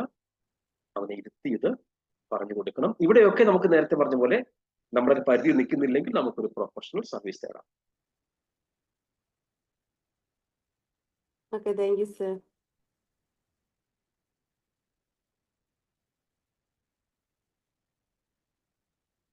നിങ്ങൾക്ക് എന്തും ചോദിക്കാം കേട്ടോ. ഈ വിഷയത്തിൽ എന്തും ചോദിച്ചോളൂ. എനിക്ക് അറിയാവുന്നതാണെങ്കിൽ ഞാൻ ഇപ്പൊ തന്നെ മറുപടി പറയാം, ഇല്ലെങ്കിൽ ഒരു ദിവസത്തിനുള്ളിൽ മറുപടി പറയാം.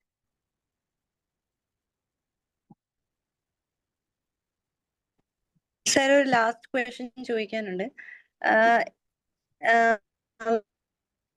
ഈ പിള്ളേർക്ക് ഇപ്പൊ നമ്മള് അവരെ ഈ പറയുന്ന പോലെ ഈ അത്യാവശ്യം, അനാവശ്യം എല്ലാ കാര്യങ്ങളും അവരെ ഈ കൺട്രോൾ ചെയ്യുമ്പോഴത്തേക്കും, അല്ലെങ്കിൽ അവർക്ക് ആ തിരിച്ചറിവ് കൊടുത്താൽ പോലും ചില സമയത്ത് പിള്ളേരെ ആ കൺട്രോൾ ചെയ്യുന്ന സമയത്ത് ആ പിള്ളേർ ചിലപ്പോൾ അവർക്ക് ഇമോഷണലി എങ്ങനെയാണോ അത് എഫക്ട് ചെയ്യുന്നത് നമുക്കറിയില്ല.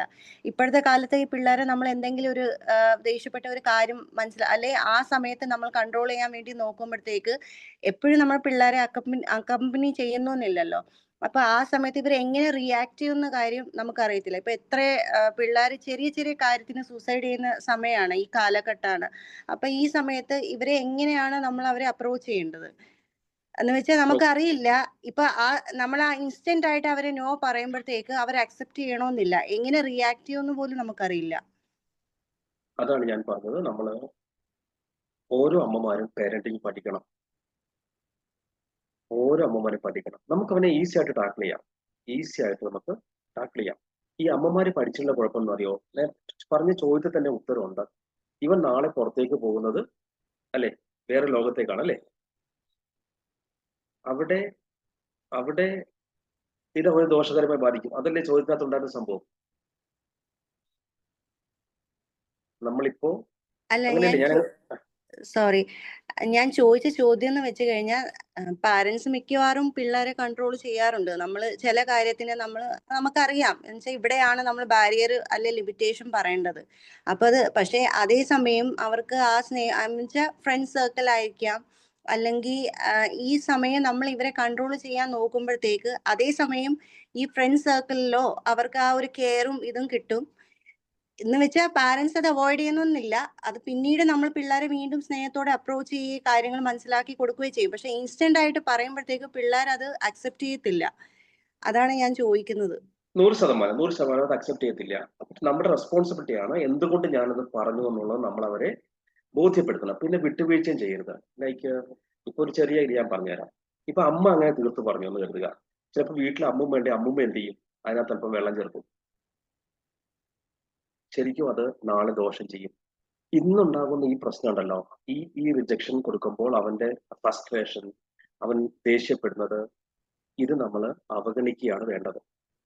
എന്നിട്ട് അവന് കാര്യകാരണ സഹിതം അവൻ ശാന്തമായിരിക്കുന്ന നിമിഷം, ഞാൻ നേരത്തെ പറഞ്ഞാൽ അവന്റെ ദേഷ്യം കയറിയെന്ന് കരുതുക, ദേഷ്യം ഇറങ്ങിക്കോളും.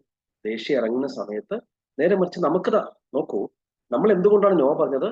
നമുക്കത് അനാവശ്യമാണ്, നമുക്ക് പൂർണ്ണ ബോധ്യമുള്ളതുകൊണ്ടാണ്. എന്നാൽ നമ്മൾ നേരിടുന്ന ഒരു വെല്ലുവിളി എന്ന് പറയുന്നത്, സെയിം അവന്റെ ക്ലാസ്സിൽ പഠിക്കുന്ന വേറൊരു പേരന്റിന് ചിലപ്പോൾ ഈ ബോധ്യം ഉണ്ടാവില്ല. അയാൾ എന്ത് ചെയ്യും? ഈ സാധനം അവന് വാങ്ങിക്കൊടുക്കും. അപ്പൊ കൂട്ടുകാരന്റെ കയ്യിലുണ്ട്, എന്റെ കയ്യിൽ ഇല്ല, അല്ലെ? ഇവന് കൂടുതൽ എന്താവും? ഇവിടെ വന്ന് നമ്മളോട് പ്രശ്നം ഉണ്ടാവാൻ തുടങ്ങും. അപ്പോഴും നമുക്ക് നമ്മളുടെ ഭാഗം ശരിയാണെന്ന് നമുക്ക് ഉറപ്പുള്ളത് കൊണ്ട് തന്നെ നമ്മൾ വിട്ടുവീഴ്ച ചെയ്യാതിരിക്കുന്നതാണ് നാളത്തേക്ക് ഇവന്റെ നന്മയ്ക്ക് നല്ലത്. നമ്മൾ അങ്ങനെ വിട്ടുവീഴ്ച ചെയ്യുമ്പോൾ എന്താ പറ്റുമെന്ന് പറയും. പ്രത്യേകിച്ച് അമ്മമാര്, നമുക്ക് ഈ ലോകത്ത് നേരത്തെ പറഞ്ഞ പോലെ ആത്മഹത്യയുടെ കാര്യം പറഞ്ഞു എന്നോട്, കുട്ടികൾക്ക് മനക്കെട്ടിയില്ല. എന്തുകൊണ്ട് മനക്കെട്ടിയില്ല? അവൻ തോക്കാൻ പഠിച്ചിട്ടില്ല. ചെറുപ്പം മുതൽ തോക്കാൻ പഠിച്ചിട്ടില്ല. അതുകൊണ്ടാണ് ഫുൾ A+ കിട്ടിയില്ല. 9 A+, ഒരെണ്ണം കുറഞ്ഞു പോയി. തോക്കാൻ പഠിച്ചിട്ടില്ല. കുട്ടികൾ തൂങ്ങി വരും. അതുകൊണ്ട് ചെറുപ്പം മുതലേ തോക്കാൻ പഠിപ്പിച്ചോളൂ. ചെറുപ്പം മുതലേ പഠിപ്പിച്ചോളൂ. ചെറിയ ചെറിയ തോൽവികൾ കൊടുത്തോട്ടെ. റെസിലിയൻസ്, തോൽവികളിൽ നിന്ന് തിരിച്ചു വരാൻ മക്കൾ പഠിച്ചോട്ടെ. ഇല്ലെങ്കിൽ നാളത്തെ ചെറിയ തോൽവി പോലും അവർക്ക് താങ്ങാൻ പറ്റില്ല. ഇത് അമ്മമാര് വിചാരിക്കണം. 101 മക്കളെയും കൊന്നിട്ട ശേഷം മക്കളുടെ ശവശരീരം കാണാൻ പോകുന്ന ഗാന്ധാരി പണ്ട് കണ്ണു കെട്ടിയതാ, ഇപ്പൊ കണ്ണ് കെട്ടഴിച്ചു. ഒരു മക്കളെയെങ്കിലും വിട്ടുതരാമായിരുന്നില്ലേ ഉദയക്രിയ ചെയ്യാൻ? കൃഷ്ണനോട് കരഞ്ഞു വിളിച്ചു ചോദിച്ചു. ലോകത്തിന് മുഴുവൻ നീതിയാന്ന് തോന്നി, ഒരാളെങ്കിലും വെക്കാമായിരുന്നു. കൃഷ്ണൻ പറഞ്ഞ മറുപടിയാണ് ഇവിടുത്തെ ആൻസർ. നോക്കാമായിരുന്നു അമ്മേ. പക്ഷേ ഒരമ്മ നോക്കാത്ത മക്കളെ നോക്കാൻ ഒരു ദൈവത്തിനും പറ്റൂല. അതാണ് അമ്മ. ആ അമ്മയ്ക്ക് അവനെ നിർത്താനുള്ള ശക്തി ഉണ്ടെന്നേ. അമ്മയുടെ സ്നേഹത്തിന് അവനെ നിർത്താനുള്ള ശക്തി ഉണ്ടെന്നേ. അവൻ അല്പം കെറിവിച്ചാലും അതിനെ അടക്കാനുള്ള ശക്തി അമ്മയുടെ സ്നേഹത്തിനുണ്ടെന്നേ. അമ്മ ധൈര്യമായിട്ട് ആ സ്നേഹം അപ്ലൈ ചെയ്തോളൂ. അവൻ കേൾക്കും, 100% കേൾക്കും.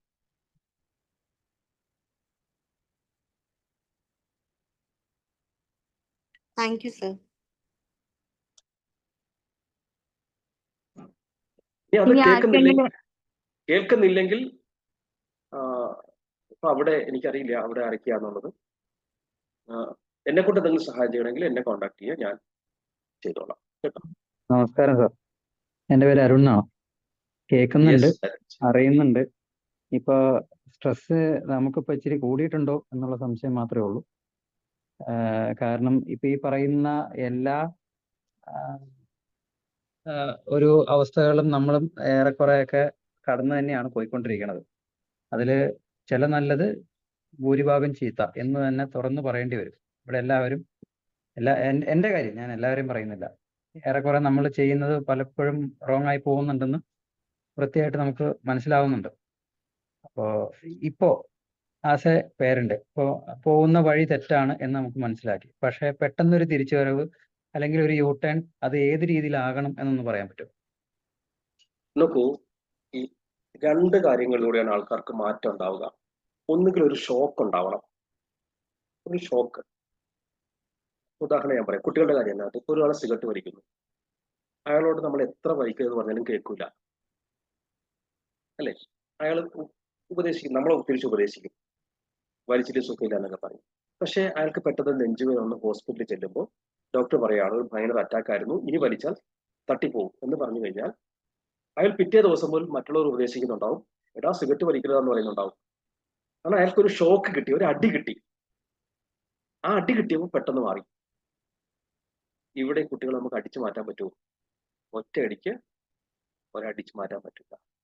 കാരണം മാറ്റം എന്ന് പറയുന്നത് അതൊരു ബയോളജിക്കൽ ചേഞ്ച് ആണ്. ഓരോ മാറ്റത്തിനനുസരിച്ചും നമ്മുടെ തലച്ചോറിൽ ഒരു ന്യൂറൽ പാത്ത് ക്രിയേറ്റ് ചെയ്യണം. നമ്മുടെ കുട്ടിക്ക് ഇപ്പൊ എത്ര വയസ്സായോ അത്രയും വയസ്സിന്റെ പ്രായമുള്ള ന്യൂറൽ പാത്ത് വേകൾ അവന്റെ തലച്ചോറിലുണ്ട്. ഇതാണ് അവന്റെ ഇപ്പോഴത്തെ ശീലം. അവൻ ദേഷ്യക്കാരനായിക്കോട്ടെ, അവൻ എന്തായിരിക്കുന്നോ അത് അവന്റെ തലച്ചോറിൽ ഓൾറെഡി ഇപ്പോൾ ഉണ്ട്. അത് ഫിസിക്കലാണ്. എന്നാൽ നമുക്കതിനെ റീവയർ ചെയ്യാൻ പറ്റും. ആ റീവയർ ചെയ്യുന്നതിന് അതിൻ്റെതായ സമയമുണ്ട്. ഇപ്പൊ ചില കാര്യങ്ങൾക്ക് നമുക്ക് ഒരു 41 ദിവസം കൊണ്ട് മാറ്റം വരുത്താൻ പറ്റും, ചില കാര്യങ്ങൾക്ക് 20 ദിവസം കൊണ്ട് മാറ്റം വരുത്താം. ചില കാര്യങ്ങൾ ഒരു 66 ഡേയ്സ് വരെ വേണ്ടി വരും, ചില കാര്യങ്ങൾ 90 ഡേയ്സ് വരെ വേണ്ടി വരും. പക്ഷേ ഈ 90 ഡേയ്സ് കൊണ്ട് നമുക്ക് ഒരാളെ റീവയർ ചെയ്യാൻ പറ്റും. മനസ്സിലായോ?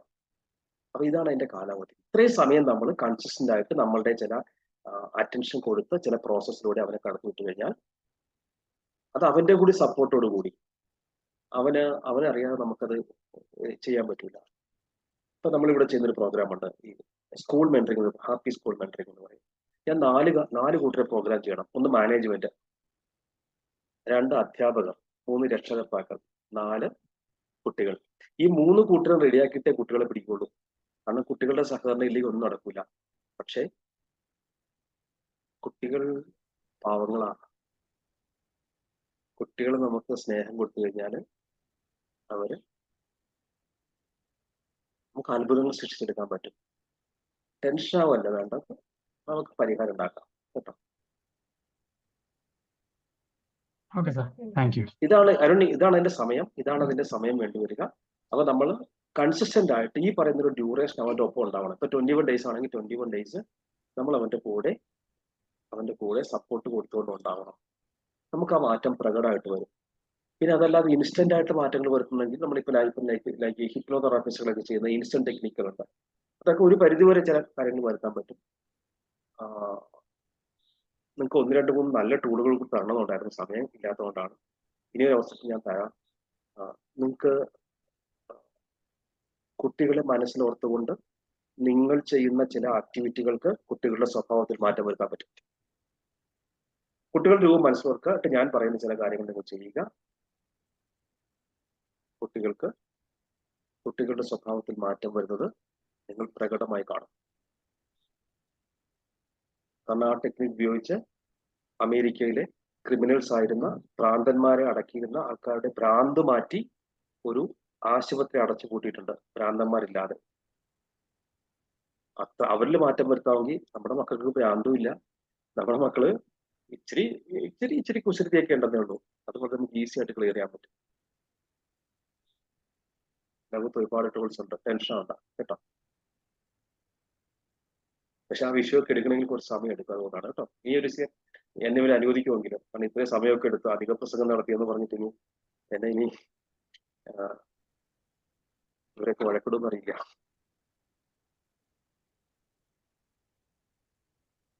നമസ്കാരം സർ. നമസ്തേ. വളരെ ചുരുങ്ങിയ സമയം കൊണ്ട് വളരെ ഫലവത്തായിട്ടുള്ള കാര്യങ്ങളാണ് സാറ് പറഞ്ഞിരിക്കുന്നത്. ഞങ്ങൾക്ക് സമയത്തിൻ്റെ പ്രശ്നമല്ല, സാറ് നാട്ടിലിപ്പോൾ ഒരുപാട് സമയമായി. നമുക്ക് തീർച്ചയായിട്ടും കൂടുതൽ സെഷൻസ് അറേഞ്ച് ചെയ്യേണ്ടിയിരിക്കുന്നു. പാരൻ്റൽ സ്ട്രെസ്സിനെ കുറിച്ച് സംസാരിച്ചെങ്കിലും ആ സ്ട്രെസ് ഉണ്ടാക്കുന്നത് നമ്മൾ തന്നെയാണെന്ന് വളരെ ചുരുങ്ങിയ വാക്കുകളിലാണ് സാറ് അത് പറഞ്ഞു തന്നത്. അതേപോലെ തന്നെ നമ്മളെ കുട്ടികളെ ഏറ്റവും പരുവപ്പെടുത്താൻ ഏറ്റവും നല്ല പ്രായം 10 വയസ്സിൽ താഴെയുള്ള പ്രായമാണെന്ന് സാറ് പറയുകയുണ്ടായി. സാരഥി ശ്രമിക്കുന്നതും അതിന് തന്നെയാണ്. സാരഥിക്ക് ഗുരുകുലം എന്നുള്ള ഒരു കുട്ടികളുടെ ഒരു വിഭാഗമുണ്ട്. ഗുരുവിനെ അറിയാനും ഗുരുവിനെ പഠിപ്പിക്കാനുമാണ്, അതോടൊപ്പം മലയാള ഭാഷ പഠിപ്പിക്കാനും.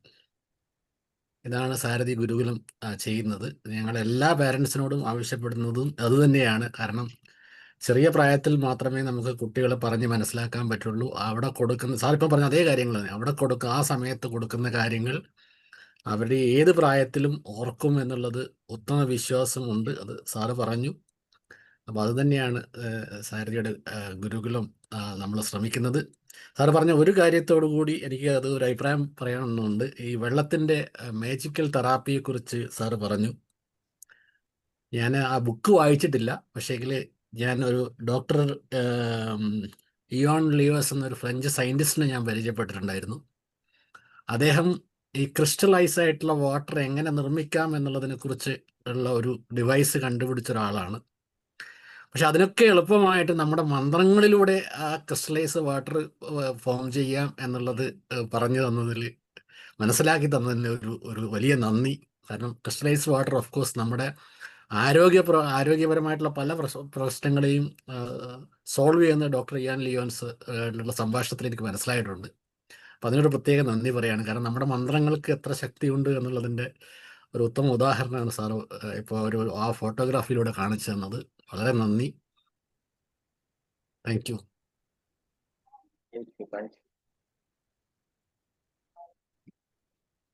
ആർക്കെങ്കിലും ഇനി വേറെ എന്തെങ്കിലും ക്വസ്റ്റ്യൻസ് ഉണ്ടെങ്കിൽ അത് ചോദിക്കാം. എനിക്കൊരു ക്വസ്റ്റ്യൻ ഉണ്ടായിരുന്നു. നമ്മുടെ കുട്ടികളുടെ വിവാഹപ്രായത്തിന്റെ കാര്യം കൂടെ ഒന്ന് ചർച്ച ചെയ്താൽ കൊള്ളായിരുന്നു. കുട്ടികളോട് ചോദിക്കുമ്പോൾ ഇപ്പം വേണ്ട എന്നുള്ള രീതിയിൽ അവരുടെ മറുപടി വരുന്നത്.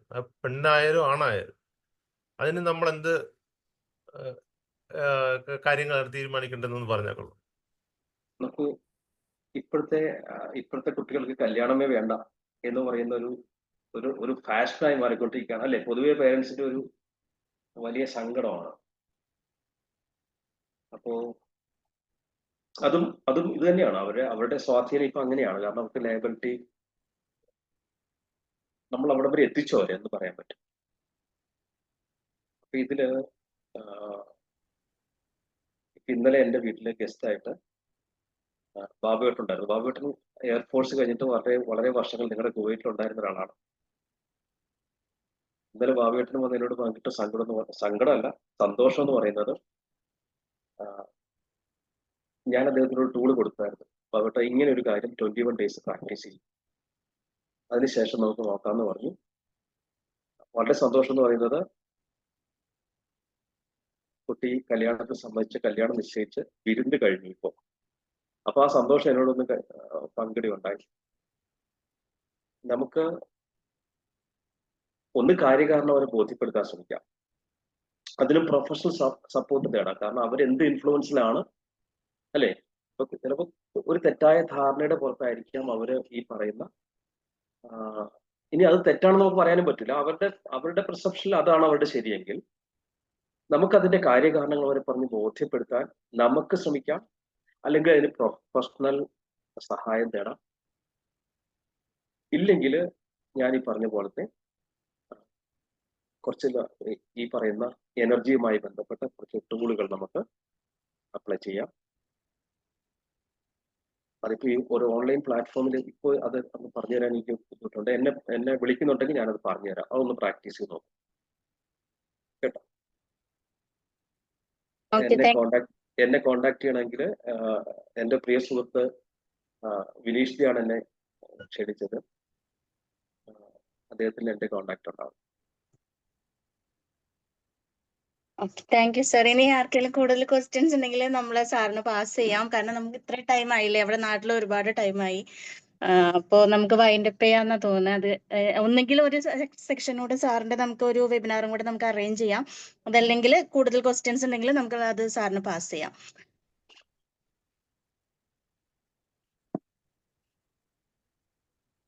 ചേച്ചി thanks, നിർത്തിയാലോ? Okay, now let's move on to the felicitations. I invite Mr. Anil Shivaraman, Saradi Central Treasurer, for the same.